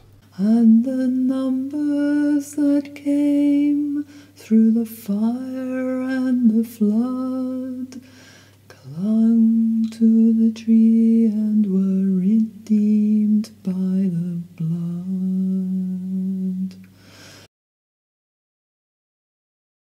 All right, friends, it's a few days later since I filmed that, and I want to take a moment to make just a little digression, a small parenthesis, if you like, because looking back at all this, I can't help but feel how crude it is. Now, I don't mean crude in a technical sense, because it's obviously crude in a technical sense. It goes without saying that all my videos are just, on this channel, are just humble little home movies filmed in my living room, where I lack the skills and resources to do them well in a technical sense, unfortunately. No, I mean more that it's still a bit sloppy in some of the statements I make, even while I accuse other folk of being sloppy. What can I say? I find it very hard to do justice to something as profound and paradoxical as Tomberg's works in a YouTube video where necessarily you need to be simple, and it's not easy to be simple without becoming simplistic. In truth, I far prefer my books. My books here are my real work. Also in a book, you can so easily just go back and edit the sentences you write if you're not happy with them. It's far harder to edit video. But anyway, as I say, this is just the first of a series of videos on Tomberg we'll be making in time. And hopefully I can rectify any sloppiness as we proceed. I think I also want to say that I'm very aware that this is my unique angle on the book, based on my own unique background. Others come to it with different backgrounds, but in my case, I do have a background in anthroposophy, as Tomberg did, and I have converted to Catholicism, as Tomberg did. So I can see both where Tomberg came from and where Tomberg ended up. And this is not necessarily evident to every reader of Meditations on the Tarot.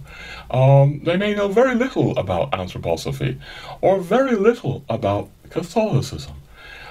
Certainly, you know, unless you're a practicing Catholic, like Tomberg was and like I am, it may be very hard to understand how seriously such Catholics take the Catholic mystery. I mean, there's a conversation with one of Tomberg's friends that's been recorded where this friend said that Tomberg said that he was deeply shattered in his innermost being every time he witnessed the transformation of the bread and the wine into the body and blood of Jesus Christ on the altar. So, although this is my unique angle, I am aware of bringing things to it that not every commentator on Meditations on the Tarot can do. Anyway, that's end of digression. Let's move on. I want to say one more thing about great Catholics indebted to this book, Meditations on the Tarot. For example, the German Catholic philosopher Robert Spaemann, we mentioned earlier, and possibly his friend, Pope Benedict XVI, and even Pope St. John Paul II, come into this equation too. Because I know German people that knew Robert Spaemann, and I have it on reliable authority that Robert Spaemann did indeed give St. John Paul II Meditations on the Tarot, which is possibly why the 2-volume German edition appears on his desk here in this photo. Now, I understand that Spaemann was a great friend of Benedict XVI, because back when Benedict XVI was still Joseph Cardinal Ratzinger, he dedicated a book to Spaemann, which is obviously a great honor. Therefore, it's easy for me to imagine that Spaemann, really esteeming the tarot book, Meditations on the Tarot, very highly, and commanding the esteem of Joseph Cardinal Ratzinger, he would have shared this book with Cardinal Ratzinger. But there's more to back up this line of thought, and I'll tell you what it is. There's a Russian anthroposophist called Sergei Prokofiev, and, you know, Prokofiev knew the Russian scene well, and he has a report that Cardinal Ratzinger authorized a Russian publishing house to bring out the Russian edition of Meditations on the Tarot. And I don't think that Prokofiev is concocting this story. I mean, he's not trying to smear Ratzinger with it, although admittedly he is trying to smear Tomberg, because from Prokofiev's frame of reference, Cardinal Ratzinger is, belongs, it's very sad, belongs to the dark side. Cardinal Ratzinger belongs to the forces against the true esoteric Christianity or Anthroposophy that Steiner had worked for. So, you know, it's like, for Prokofiev, Tomberg is the enemy of all that. And he can smear Tomberg by saying, well, look, if the terrible, you know, from his point of view, terrible Cardinal Ratzinger supports this book, Meditations on the Tarot, if he's supporting a book like that, you know that this Meditations on the Tarot is a terrible book. So, you know, you get these kinds of chains of association, ad hominem chains of association. Nonetheless, I do think Prokofiev was not that dishonest. I think he knew the Russian scene well, and I trust his report of Cardinal Ratzinger authorizing the Russian edition. I trust that it's probably true. And it makes sense to me. It makes sense to me, given the relationship between Spaemann and Ratzinger.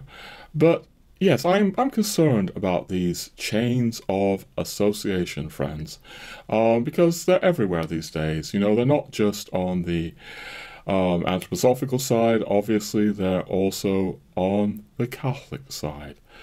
So, you know, you can create this kind of, you know, people speak about a vicious cycle. I want to speak about a vicious chain of association.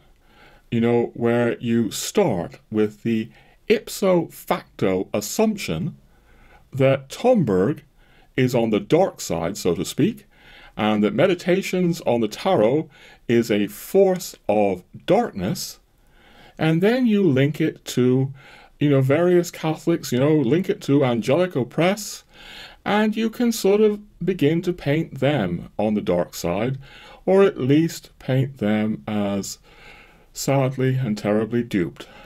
And you can take this kind of vicious chain of association, you can just keep moving along with it. You can sort of take in Robert Spaemann, you move on up to, you know, Pope Benedict XVI, move on up to Pope St. John Paul II, and you can sort of start to sort of drag everyone down into a whirlpool rather than a vicious chain of association.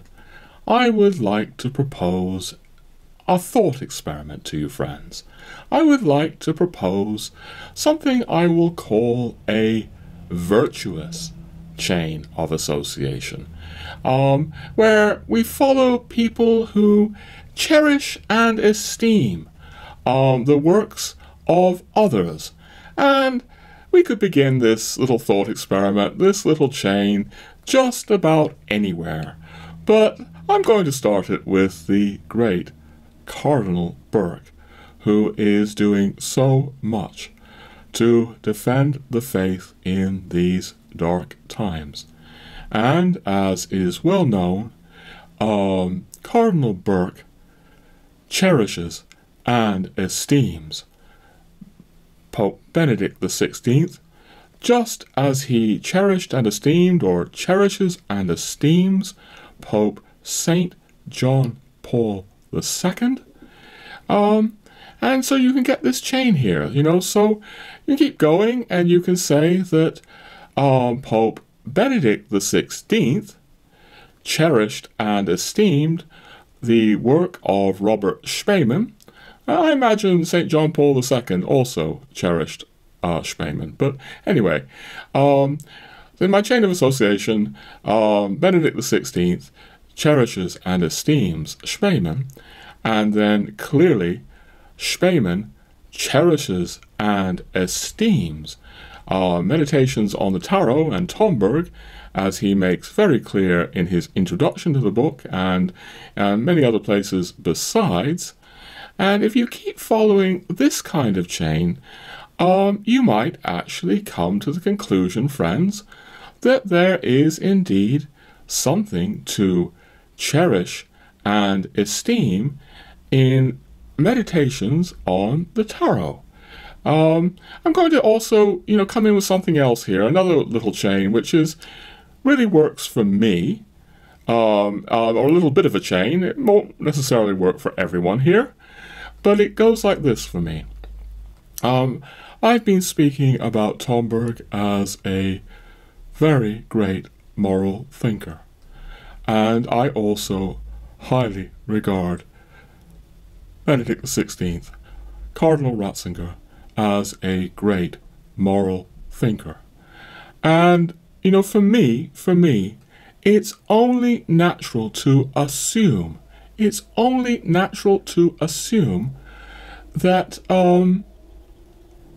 Cardinal Ratzinger, as a great moral intellectual, would see the great moral depths within Tomberg. So that's a little kind of chain that I make there. But whatever kind of chain you make, if you trust these people, if you trust that these are great Catholics, and there are other great Catholics who have given witness to Tomberg's work, you might actually come, as I say, you know, to the idea that there is something to cherish and esteem in meditations on the tarot. You might even be open to the idea, at least open to the idea, that meditations on the tarot is exactly what I'm saying it is. It's a book of great Christian and moral beauty.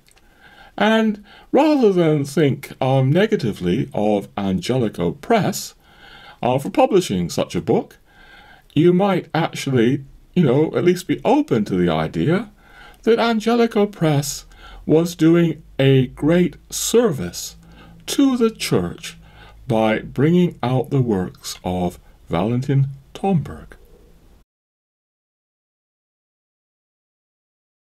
Friends, forgive me, or maybe indulge me, because I want to make another personal parenthesis here. You can always skip ahead a few minutes if you don't want the personal stuff. But on a personal level, I want to tell you that I have been working on this video now for weeks. There must be at least 200 hours in this video. I've been praying about it, really praying for guidance and help. My wife's been praying for me too in this. And every day it's been growing organically, day by day. And it is still something like a messy, sloppy meat cleaver of a video that cannot do justice to the themes here. I would really far prefer to be writing about this, but somehow in my prayer it has really felt necessary to make this video, because there is so much misinformation about Tomberg out there, and I fear there are plenty of people who aren't really struggling to do him justice. However unjust I am, I'm struggling. I'm struggling to find a way to do justice to these vast themes here.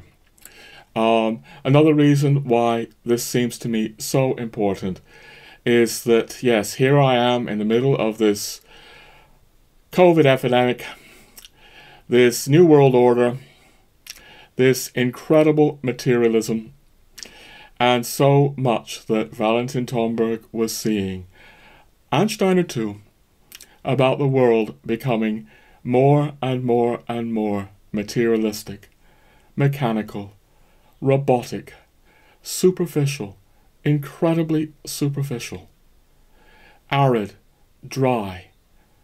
These are all kinds of things that Tomberg points to in his books that are about degeneration, going right back to those jurisprudence books that are about materialistic degeneration, and it seems to me are really calling for some kind of Christendom renewed. The West can only be healed by some sort of Christendom renewed. And the topics here are so vast, but I need to press on. I need to press on. Particularly, I feel like I need to press on with saying some further things about anthroposophy. Because, yeah, as I've been saying, to a considerable extent, Meditations on the Tarot can be read as a reply to anthroposophists, or at very least, there is a very significant thread in the book that is addressed to anthroposophists, people who believe in esoteric Christianity separated from the church. And you read this book carefully, and it's really like again and again and again, Tomberg is saying, if you want to do this esoteric Christianity thing, you can't. You can't do it.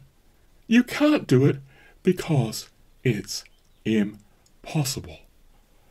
In so many ways, he comes back to this again and again. And yeah, I'm just going to say that at one point he says it really rather neatly and succinctly. So-called esoteric Christianity, he writes, is entirely within exoteric Christianity. It does not exist and cannot exist separately from it.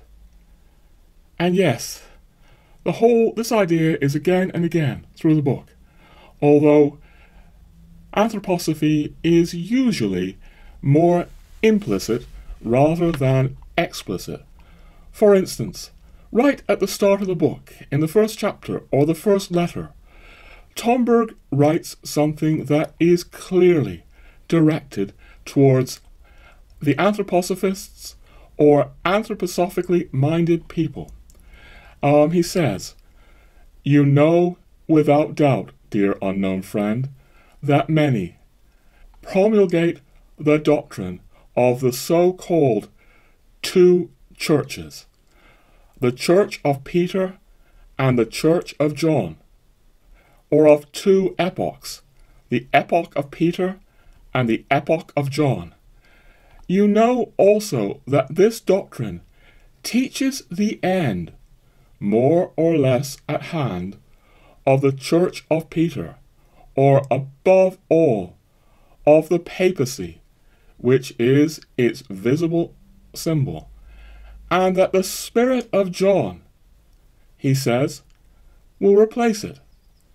In this way, it teaches that the exoteric," and he has that again in quotes and inverted commas, "it teaches that the, quote, exoteric, unquote, Church of Peter will make way for the, quote, esoteric, unquote, Church of John, which will be that of perfect freedom." And this is the kind of thing that Steiner is saying. Not that this thought is necessarily original to Steiner, it isn't, but Steiner is all about an epoch of freedom, freedom, freedom, freedom, perfect freedom. The papacy should have died hundreds of years ago. Now we need to have freedom. And Tomberg, right from the beginning, is responding to this idea. He's saying that there's something dangerous about it. Throughout the course of the book, if you read it carefully, he will be saying that this way leads to incredible arrogance, incredible condescension. I'll come back to what I mean by condescension in a few minutes. But there is such anthroposophical condescension, just as there is New Age condescension. As I say, we're coming back to that. But throughout the book, you come back to this theme again and again and again. I mentioned earlier that Tomberg criticized Hermeticists for not following either ecclesiastical discipline or academic discipline, which is why in the Tarot book, the true Hermeticist, he writes, is one who applies to himself a double discipline, that of the church and that of academia. And right in the beginning of the book, the first letter, the first arcanum, Tomberg closes it with these rousing words: academia and the church stipulate methodical and moral conditions for one who desires to progress. Carry them out strictly, he writes. If you do this, you will be a sage and a mage. If you do not do this, you will be only a charlatan. And he says that with an exclamation point.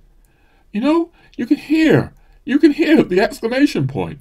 You will be only a charlatan. And there's more in the book pointing to this pompous kind of charlatanism, where he says Hermeticists, and this includes Anthroposophists, behave like the Pope. He writes, we Hermeticists behave as pontiffs, without the sacraments and the discipline that this entails, and as academics, without due experience and discipline. We do not want to obey either religious or scientific discipline. And he's saying the results are serious. Hermeticists without the sacraments and the discipline required by the sacraments, and without intellectual discipline, are prone to become pompous charlatans. And friends, in all my years with Anthroposophy and Anthroposophists, also New Agers and all kinds of esotericists, I have to say that I observe what he's talking about here. I certainly see how arrogant I've been in the past. I'm still arrogant today. I don't know much about blessed are the meek, blessed are the humble, but I'm afraid to say that in my experience, the Anthroposophists don't know much about it either.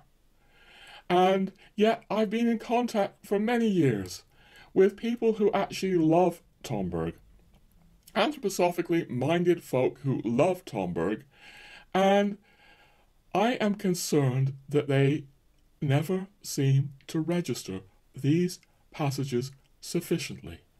I mean, I would have less of a problem, friends, if these people said, well, yes, I know that Tomberg stands for the hierarchy.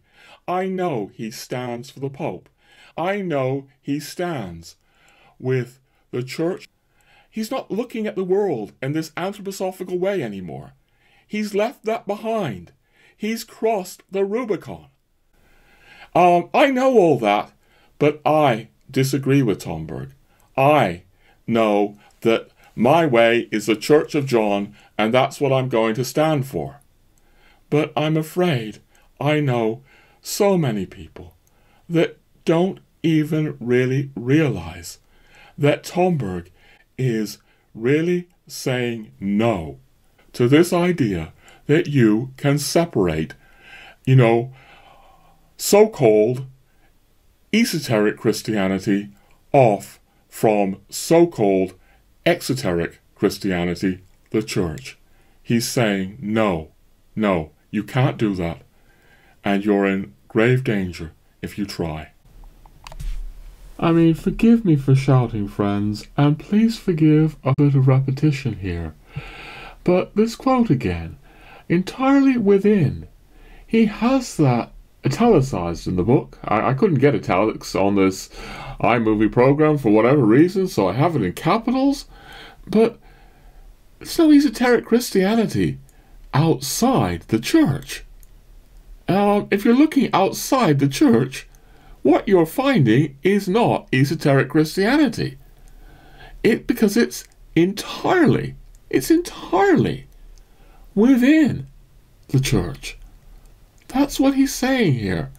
And really, just pondering those two words, entirely within, I think can open up worlds of meaning as to what Tomberg is really getting at.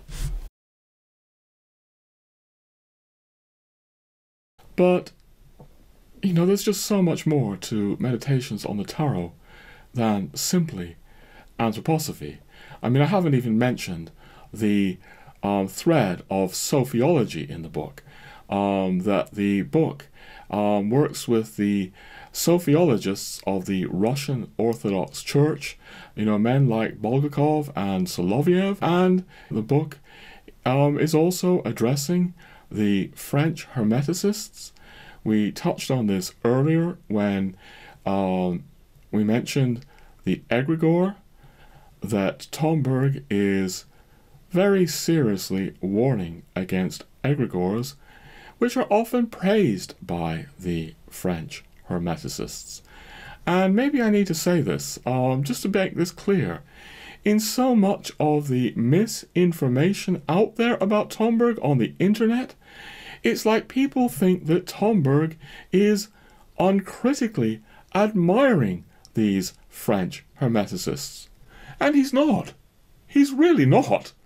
If you struggle with the book, if you really want to listen to him, you will see him frequently reprimanding them, maybe gently reprimanding them, but, he's suggesting that they're frequently arrogant, pompous, and dangerous. That's in the book, if you wish to carefully engage with the book. And, obviously, there's more in the book about Blavatsky. So Tomberg is really trying to rectify many kinds of these obscure, abstruse, esoteric thinkers of the past.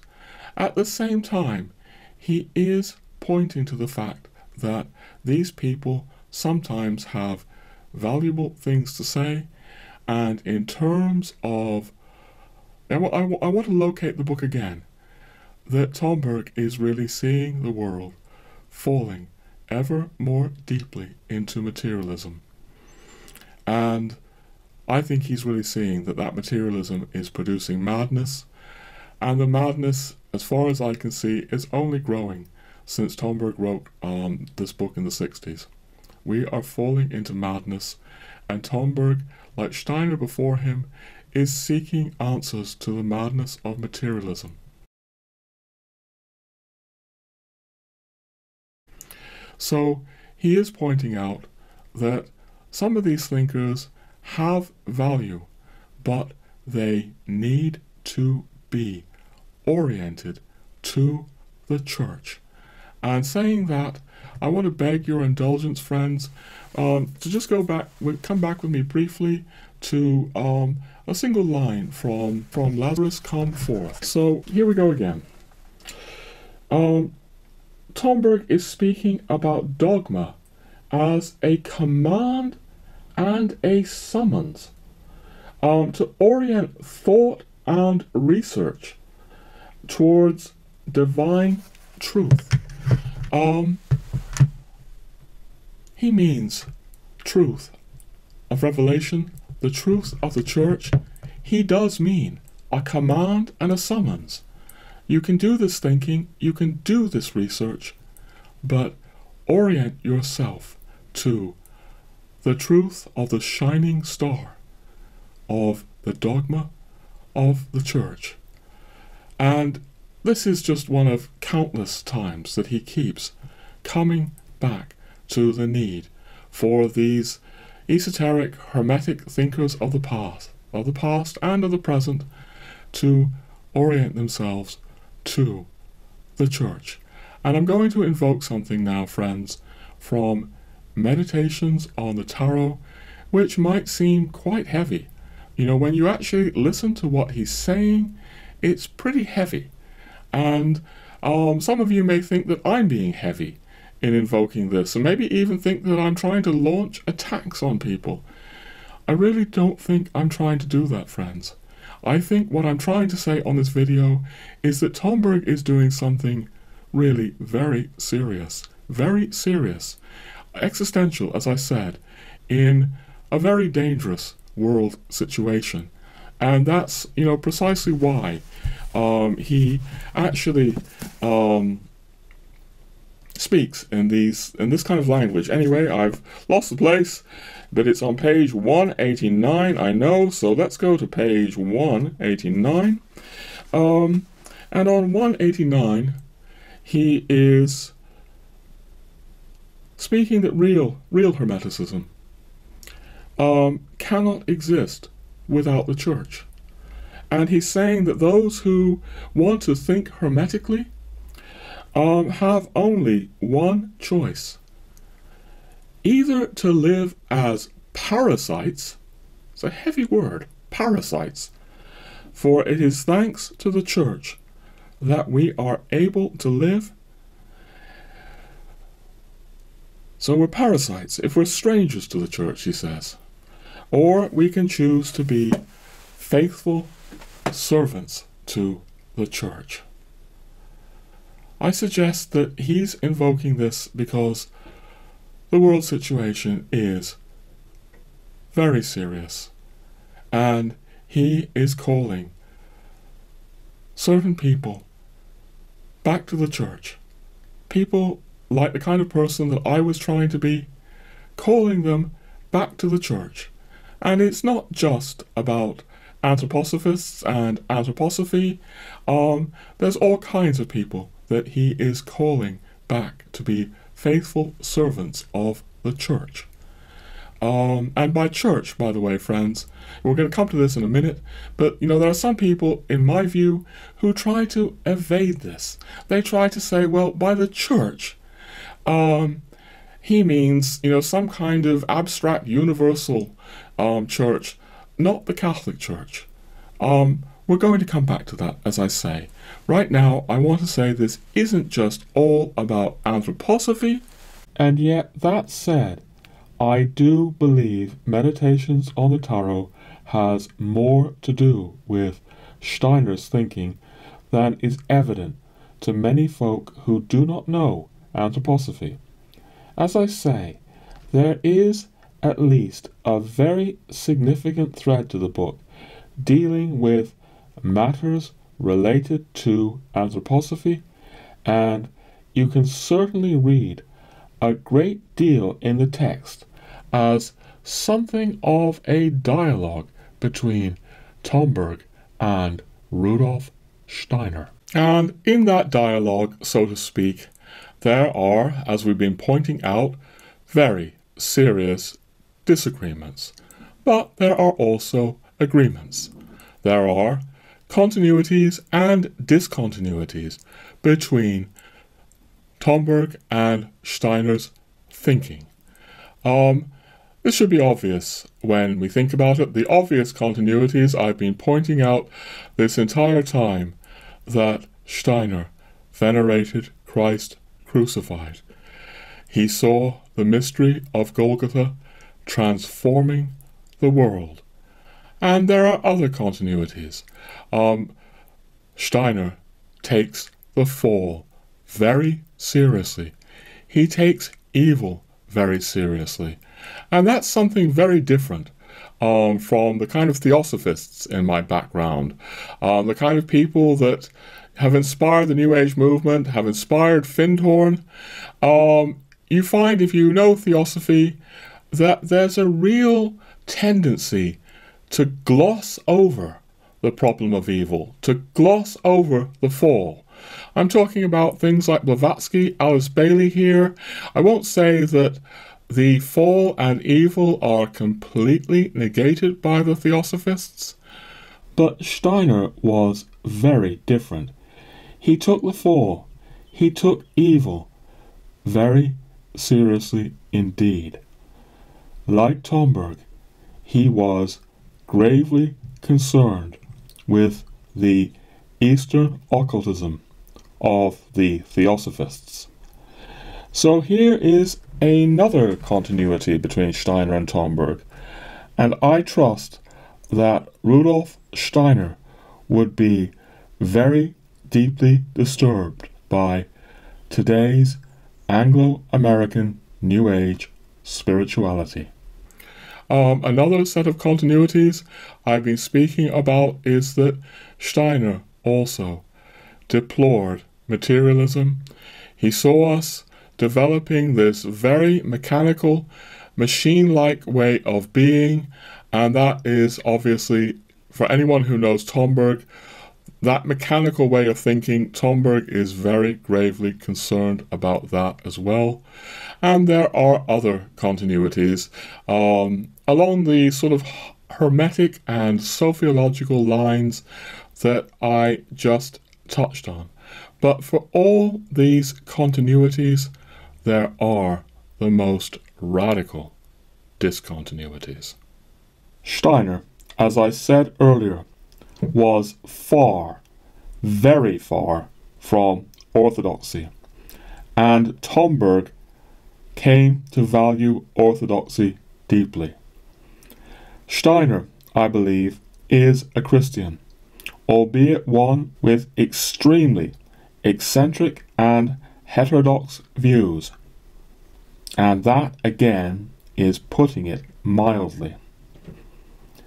Nonetheless, I believe Steiner was sincere, and, as I also said earlier, he was asking sincere, poignant, heartfelt questions like, how can mankind find the Christ again? And he has an answer to this heartfelt question. Direct, unmediated cognition. But you know what, friends? The proof of the pudding, as they say, lies in the eating. And history has not been kind to Rudolf Steiner's anthroposophical vision. Because, at least in the view of myself, but many other observers as well, if you look at anthroposophy today, what you see is like a cult, a religious cult. The anthroposophists have not achieved direct, unmediated cognition. Most of them, or many of them, don't even really seem very interested in it. At least in my experience, they seem more interested in anthroposophical dogma and an infallible anthroposophical pope, who is, of course, Rudolf Steiner. For them, he's far more infallible than the Pope in Rome is, because Catholics know that the Pope maybe speaks infallibly once in a century, and, once in 100 years. And many papal statements are very fallible indeed. But no, for anthroposophists, many of them, nothing that Steiner ever said was fallible. Friends, if there are Catholics watching me at this point, assuming anyone is still watching me at this point in this incredibly long video, but I can imagine if there are certain Catholics watching this, they may not be able to believe their ears. Like they may be saying, surely, Roger, you cannot be serious. There cannot be these thousands and thousands and thousands of people across the world who are treating this long-dead Austrian philosopher as though he were some kind of infallible pope, or even like God. And I'm sorry to tell you, friends, but my honest view is that I'm not exaggerating very much at all. I'll give you an example. Many years ago, when I was moving in anthroposophical circles, an article appeared. An article that created something of an uproar. The article was by an American woman who had also been very much moving in anthroposophical circles, and she had really come out with a critique of the pathology of anthroposophy. Her name is Catherine McCoon.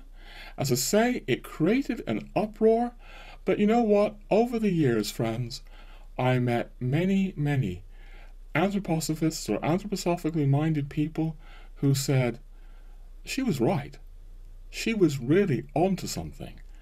And I'm actually going to read you 2 lines of her article, where she's really reflecting on this whole idea that I've been saying, that Steiner claimed that he was offering the way to direct cognition, or as she puts it, direct knowledge, but it really hasn't worked out that way.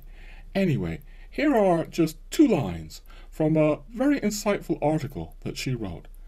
Steiner says is the constant refrain of anthroposophists, who seem to prefer citations from his lectures to direct knowledge of anything, while Steiner's initiatives in education, biodynamic agriculture, homeopathic medicine, and care of the mentally retarded have been lovingly preserved.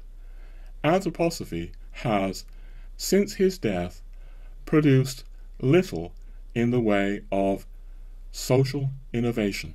So yes, sadly, I can confirm that this thing she says, Steiner says, is absolutely right. It is the constant refrain of anthroposophists. Some of them are even, have a sense of humor here, and they're actually very aware that they're going around saying all the time, Steiner says, Steiner says, Steiner says. Steiner says on, page 222 of volume 329 of the Gesamtausgabe, that's the German word for the collected works. As again, there are 350 books from Steiner. 350. It's quite a dazzling achievement. And in my view, the anthroposophists are dazzled. They're spellbound. Because, as I've been saying, there are things that Rudolf Steiner had to say that are profound and are worthwhile. One thing that I might bring up here is that I really do believe that Steiner had quite a prophetic gift. These days, a lot of us are looking at George Orwell and 1984. Orwell was a kind of, materialist, atheistic person, but he had a prophetic gift. You read, I've read it recently, in fact, Orwell, and you see, so much that seems to be coming true. Even now, whether it's all this surveillance going on, with the television screens that watch you even while you're watching them, or, thought crime with the thought police.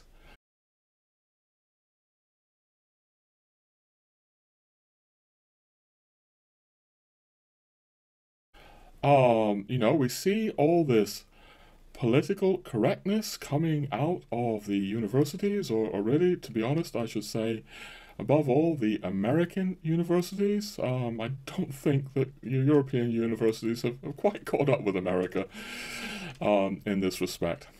I laugh, but it's actually very sad. Anyway, we are in this, increasingly totalitarian, politically correct world, wherever it comes from. And Orwell was seeing that.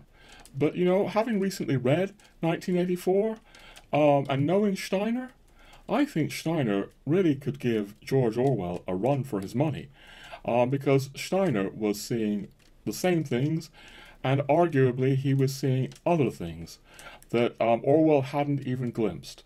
And that's maybe the subject of another video. But right now, my point is that you can become dazzled by Steiner. not only by the 350 books of the Gesamtausgabe, but by all these anthroposophical schools and colleges and, clinics and, farms, all these things. There's even anthroposophical cosmetics. You can get anthroposophical deodorant. If you don't believe me, look it up. Veleda. Veleda products, they're sort of beauty products, deodorants, things like that are products using ingredients, from biodynamic farms. So yes, you can get anthroposophical deodorant.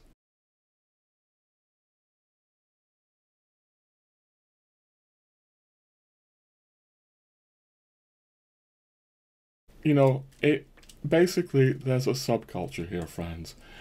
And in my view, it leads to an enormous condescension. There's a real tendency to look down their noses at, certain, so-called exoteric Christians. And I think, many of these anthroposophists can scarcely believe that Catholics could have a rich, vivid, inner spiritual life as well. I recall an anthroposophist saying once to me, he was maybe trying to placate me or something. He said something like this, oh yeah, Roger, there are, I know there are good Catholics too. Like that was, a kind of condescending admission that there are good Catholics too. My goodness, who would have thought it? Who would have thought that there are good Catholics too? But I'm laughing, but it's really very sad. There is this enormous condescension going on. You see it in the New Age. New Agers, have this enormous condescension. And this is, again, what Tomberg is warning about in Meditations on the Tarot. That, esotericism removed from the church, whether it's anthroposophical esotericism, it's Blavatsky's theosophical esotericism, whether it's the French Hermeticists, some of those, anyway, it leads to colossal inflation, colossal grandiosity, and it gets worse. It gets worse. So, yeah, through my own experience in anthroposophy and New Age circles, I see this enormous condescension. And, it comes back to Steiner says. Because, you can go to, I don't know, again, volume 289 of the Gesamtausgabe, and you see that Steiner says that, Catholicism is anachronistic, it's, reactionary, it's atavistic, belongs to the past. Now we have something like the Church of John, with its perfect freedom. That's not exactly how Steiner puts it, but it's the same idea, friends. It's the same idea. A new Christianity of perfect freedom. And Christians, esoteric Christians, so-called, in this new paradigm, they do look down at other Christians with this enormous condescension. Because, as they see it, those Catholics, those are the ones who are caught up in dogma. Okay? But it often never seems to occur to them, honestly, that they have dogma. At least a de facto dogma. And, something working as an authority that you follow. And there is this de facto dogma everywhere. Of course, it's not just anthroposophists, there's, secular dogma, there's politically correct dogma, there's feminist dogma, and certainly, as I say in this episode here, there's certainly New Age dogma as well. And then there's the gift of heaven of Catholic dogma, the luminous star in the heavens of Catholic dogma that Tomberg affirms, just like he affirms the Holy See and the papacy. And, it's important to stress this, I feel, friends, because there are a number of Tomberg's readers who think that when Tomberg is speaking about the church, that he's not speaking about a concrete reality. They say, oh, he's just talking about some universal church or some abstract thing in the heavens. But in my opinion, this can be a way of not dealing with Tomberg, or not dealing with passages like this one again, where Tomberg is saying, don't posit some so-called esoteric Christianity outside the church and look for it outside the church. No, look within the church. But in my experience over many years now, this is so difficult for certain people that they prefer to believe that Tomberg doesn't mean the concrete church on earth. He just means some mystical church, the church as a mystical reality. Now, of course, the church is a mystical reality, but it's not only a mystical reality, it's also the church on earth. And Tomberg was very clearly pointing to that. He's pointing to a very specific reality on earth. Although, alas, in my experience, there are people that really find it hard to see that, hard to hear that. And in my view, we need to really listen carefully to what Tomberg is saying. And I want to again beg you, friends, if you feel like this, you don't have to agree with Tomberg, but I want to beg you just to listen to him. I'm going to highlight a couple of passages, again, from his final book, Lazarus Come Forth. So here in this book, Tomberg is speaking about things that all Christians honor, including the love of God the Father. But he goes on to say, even those, the Protestants, who have separated themselves from the stream of living tradition, the Church. So I'm not trying to bash Protestants here, friends. I'm trying to say that when Tomberg speaks about the Church, he is making distinctions. He's separating off Protestants from what he means by the Church. Or rather, he declares that the Protestants separated themselves from the Church.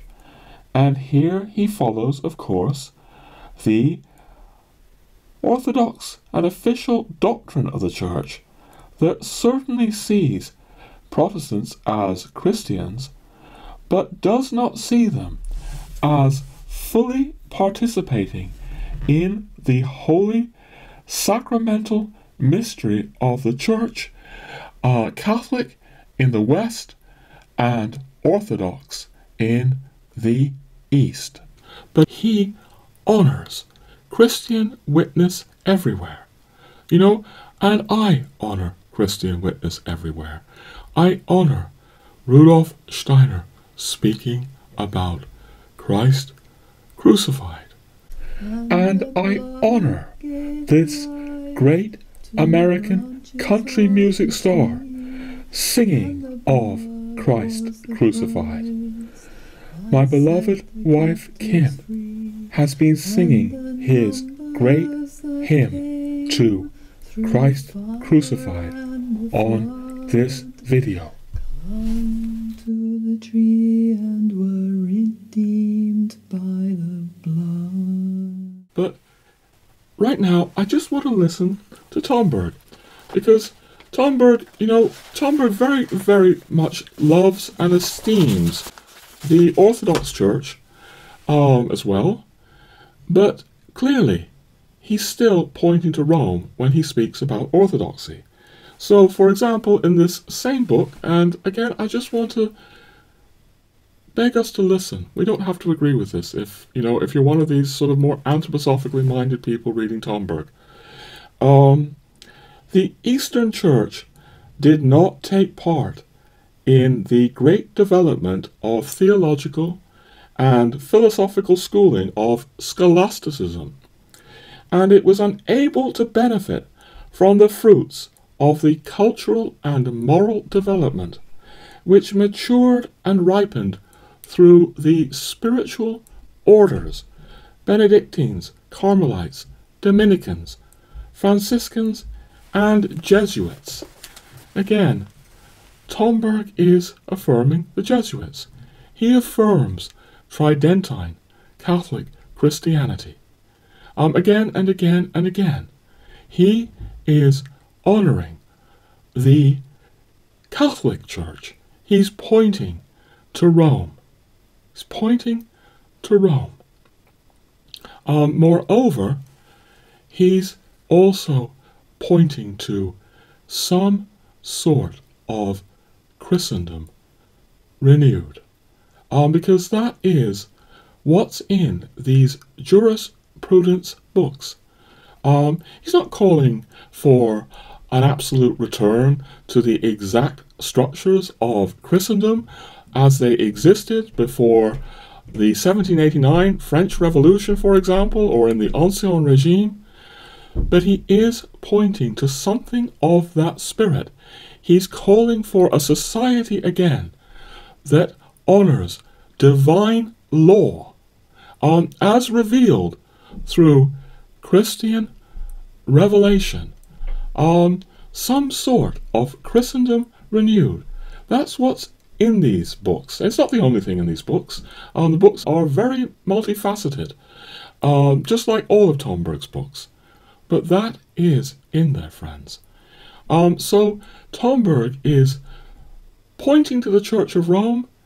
He's pointing to Christendom renewed. And these are radical discontinuities from Rudolf Steiner. And I feel I need to point out these radical discontinuities because I fear that too many people, and I mean here good people, well-intentioned people, are mixing up meditations on the tarot too much with anthroposophy. They're mixing it up too much with Tomberg's anthroposophical studies of the past, which he later declared, again, were totally alien to him. I am really concerned about this because I think it's part of the source of all the misinformation that one finds about Tomberg on the internet these days. And another point I'd like to make, Tomberg, as is well known, wanted meditations on the tarot to be anonymous.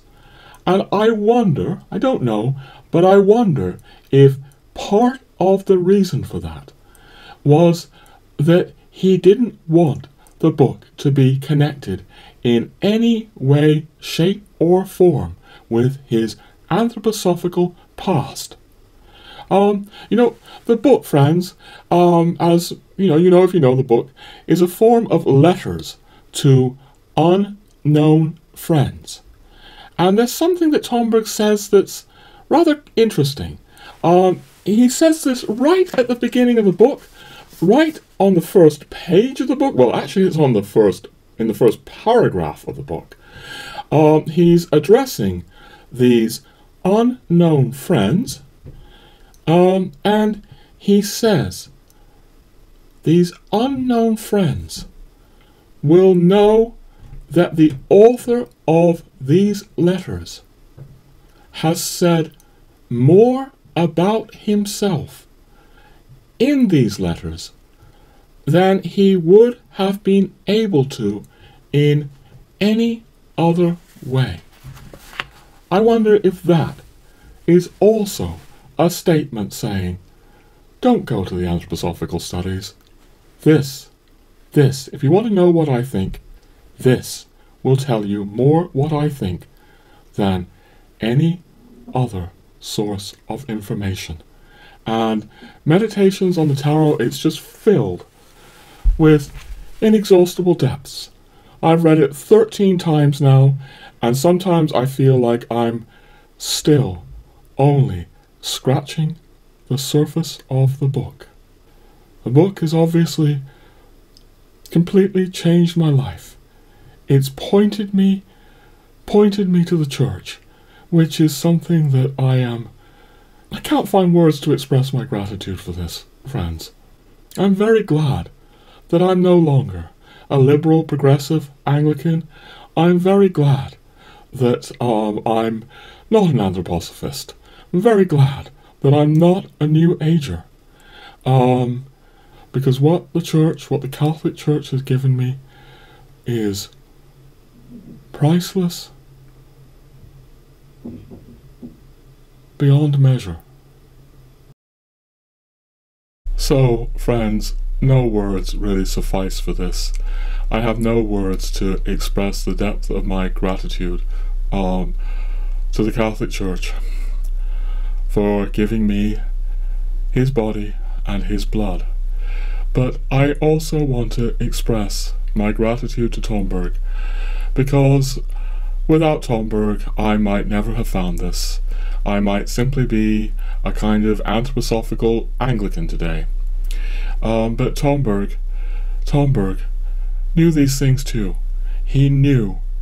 You know, we heard earlier how he spoke about the transubstantiation as shaking him to the innermost core of his being. Tomberg knew this too, and he's pointing people to the church. And he does mean by that, friends, again, the Catholic and the Orthodox Church, not the Protestants. I may say more about Anglicanism. My experience as a Catholic is so very, very different from my experience as an Anglican. But Tomberg saw these things. He's pointing them in his books. You know, you read the books carefully and you see what he's saying about the sacraments of the Catholic Church. And in my gratitude to him, I also feel a debt to him. And certain things to do with Tomberg have been weighing on my soul. This is what this video is born out of, friends. It's born out of a process that's been going on for some time now. It's been coming to a head in the last weeks with certain public things going on the internet that I've been alluding to, but also certain things in my personal life. Because, you know, as I've been reading Tomberg, you know, year in, year out, Meditations on the Tarot all these times, it pains me to see how much he is separating himself from anthroposophy, and yet how little that appears to be heeded. And I've come to the conclusion that I need to say something that may be very controversial for, you know, certain good people that have been kind to me, people who have helped me in the past. I'm speaking about anthroposophically minded folk here, and I didn't know I was going to say all these things as this video emerged. It's like this video has been emerging for weeks now, as I've prayed and pondered what to do about these very personal processes in my life. And something has been growing and deepening as I've been recording this video. And it is this really grave concern about Tomberg's legacy. Because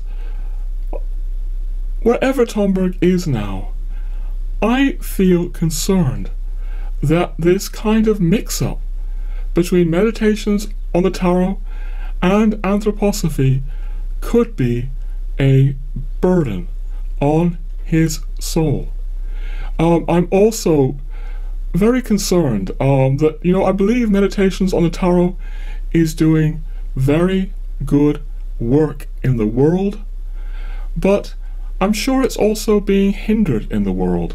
You know, there are forces working against this book, and they work through generating confusion about the book.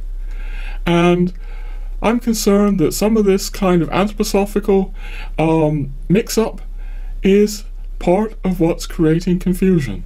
So I'm coming out here on the internet saying things that I didn't know I was going to say, but it's born of the immense debt I owe to Tomberg, and it's born of my concern that the world is slipping into more and more tragic forms of materialism, that this book can help. It can really help people, and it doesn't need to be hindered in any way, shape, or form.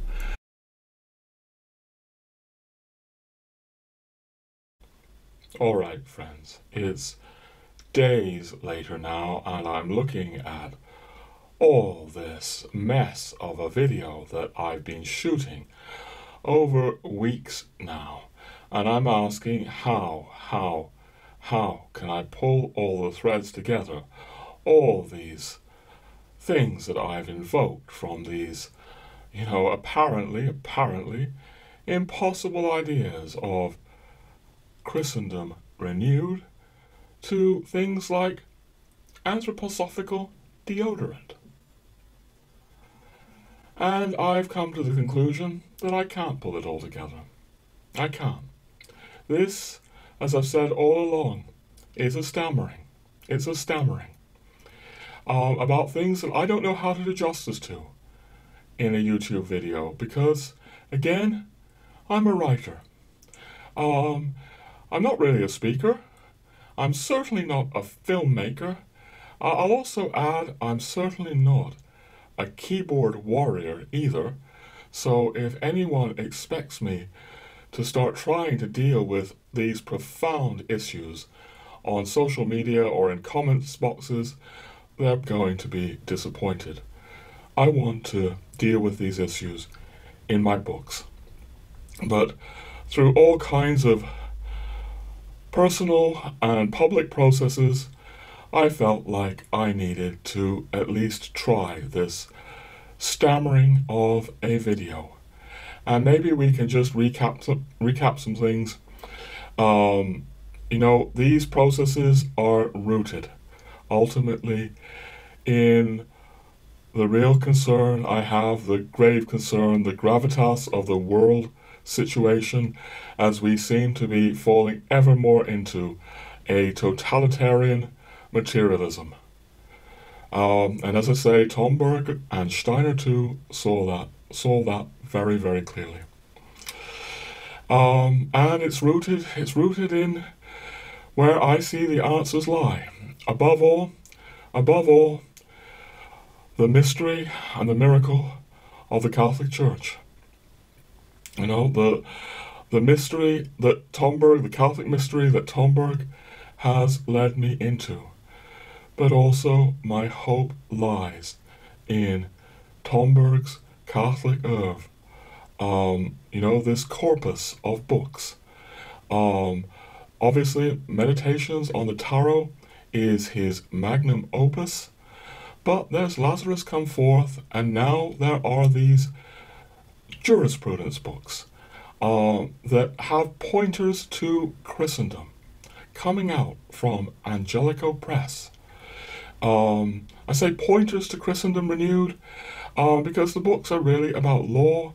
They're about international law, but they are filled with these numinous pointers to restoring justice through divine law in the world again, as apparently impossible as that would seem. But yeah, I commend Angelico Press for doing this incredible work of bringing Tomberg in all his aspects, his Catholic aspects, to the Anglosphere. And this process is born out of, really grave concerns that Tomberg's legacy is being tragically interfered with. Not necessarily intentionally. The man who's produced these long articles where it's obvious to anyone who has really engaged Tomberg that the poor guy hasn't understood Tomberg in the slightest. That's obvious, right from the start. Even though he means well. And yes, there are well-meaning people who love Tomberg, anthroposophically minded people, and I'm concerned that they are mixing up this anthroposophy too much with Tomberg's Catholic works. And I'm concerned that all of that could and does potentially hinder Tomberg's legacy. And as I say, I have profound hopes for this legacy and what it can do in the world.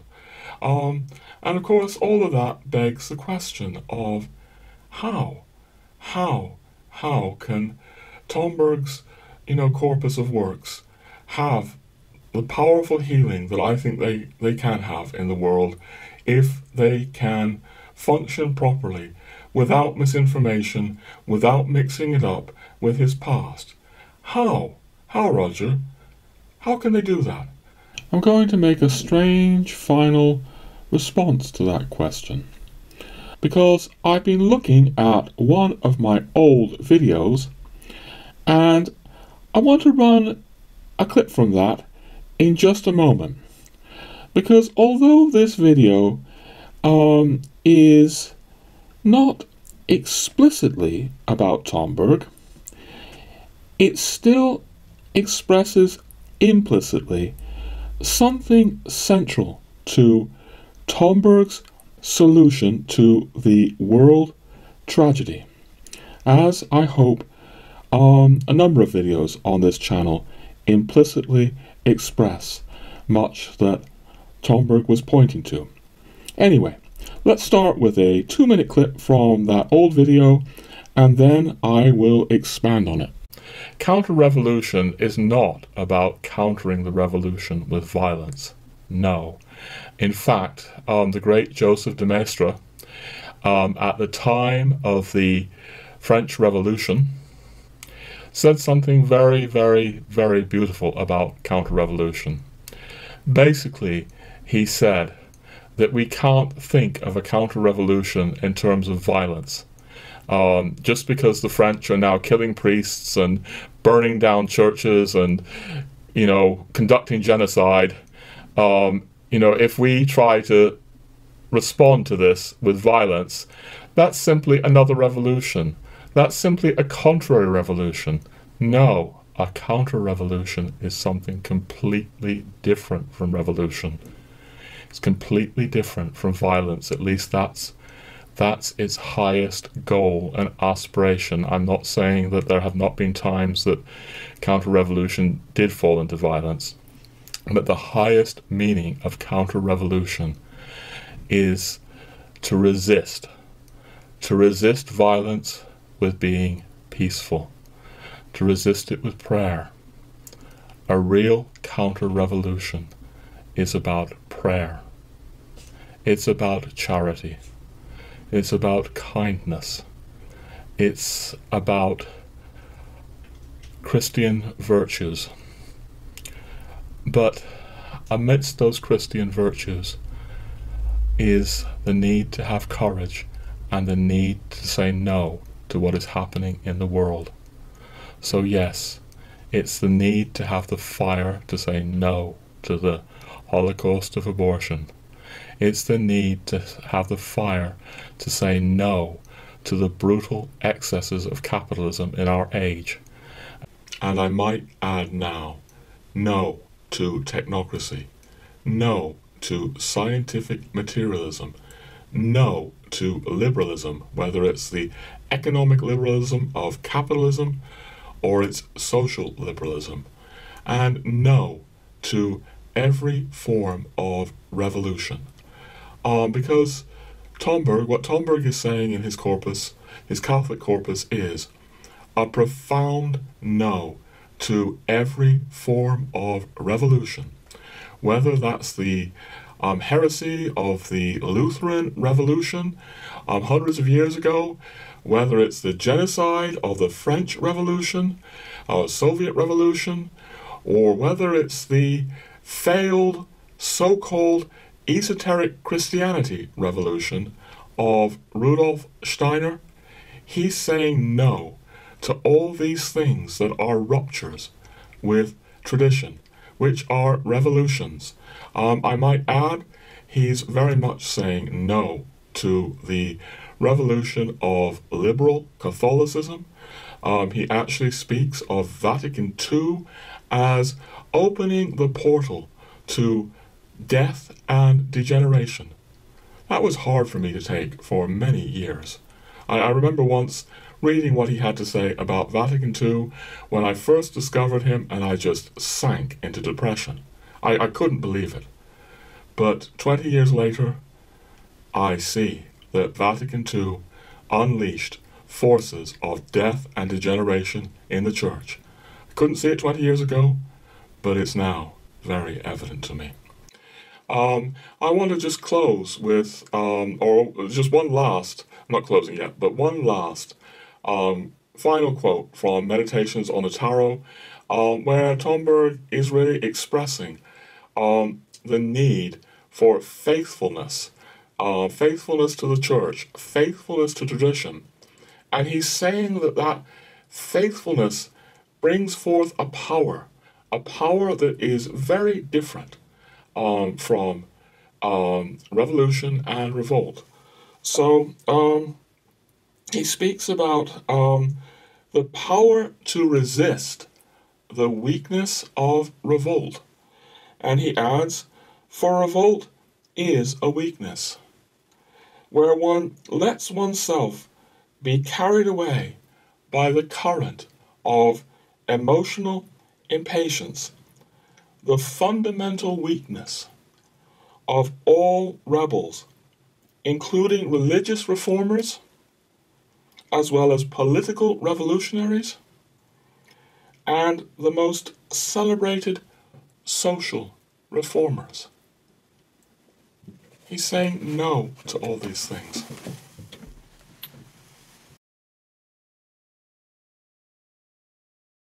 But saying no, resisting what is wrong, does not mean violence, friends. And over the years, Tomberg has taught me a lot about nonviolence, about gentleness, because the man strikes me as a very, very gentle being. In many ways, he is the inspiration for my gentle traditionalist books. Although, alas, I know that I'm never going to be as gentle as Tomberg was, as non-violent as Tomberg was. I'm far too messed up. I'm a work in progress, though, and I'm learning from him. I mean, sometimes, really, Tomberg is so gentle that it's easy to miss it when he is really saying no. I think the man had a horror, a genuine, compassionate horror of really wounding anyone. I only wish more of us had that, compassionate horror of wounding people. Anyway, what can I say? This ties in with, what I've been saying about Tomberg as a profound moral thinker. As I read him, I see a man whose heart is in pain about the materialistic hell we are descending into, the totalitarian hell we are descending into, and is desperately searching for answers. And in these books, he's offering us what he has found. He is offering it ways forward, whether they are ways of prayer, ways of meditation, intellectual ways of intellectual effort, or whether they're political ways even, or just simply learning to be kind. He's pointing to all these things, and of course, he's pointing to the Catholic mystery and how the Catholic mystery also makes us ever more loving, makes us ever more gentle, if we really enter into it with a contrite heart. We enter into the sacraments, and I would never have known this. I would never have known, the Catholic mystery unless I followed him into the church and I started going to Mass, started receiving the sacrament of confession as well. Even after he led me into the church, it still took me many years to really say yes to the church. But that's another story for another time. We need to finish up now, friends.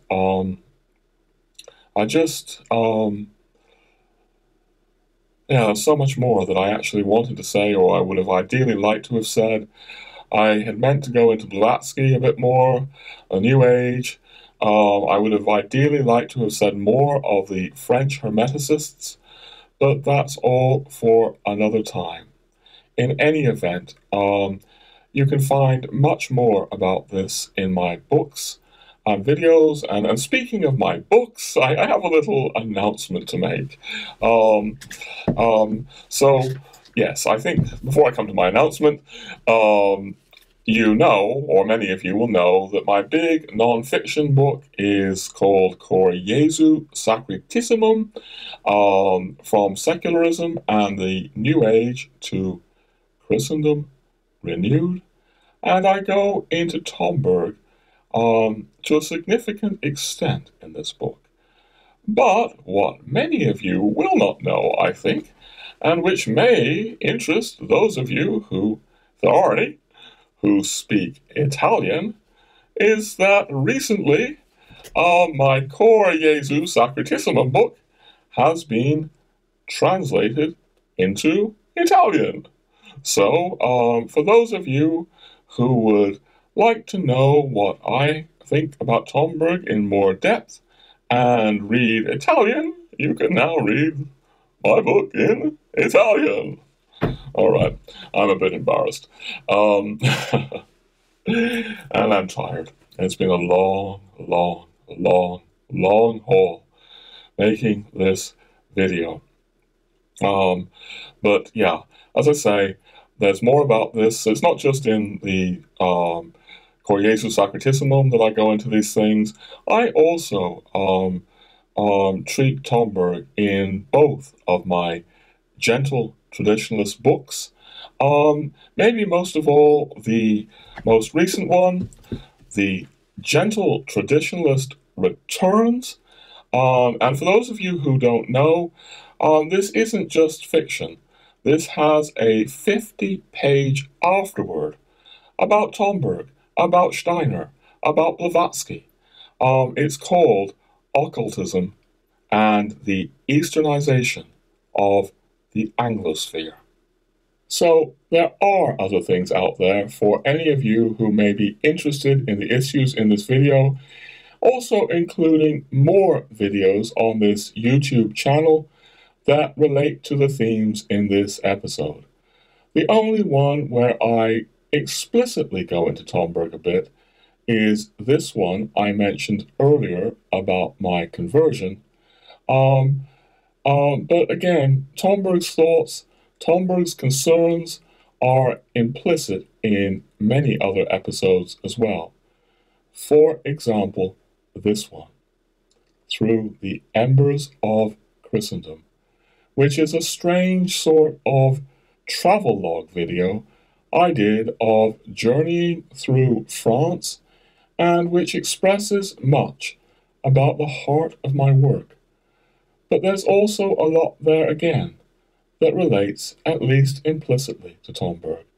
The first part of the video is more devotional, addressing the Blessed Virgin, who was so crucial to Tomberg's thinking. But later on, the video moves into different socio-political territory, including the horrors of materialism and capitalism.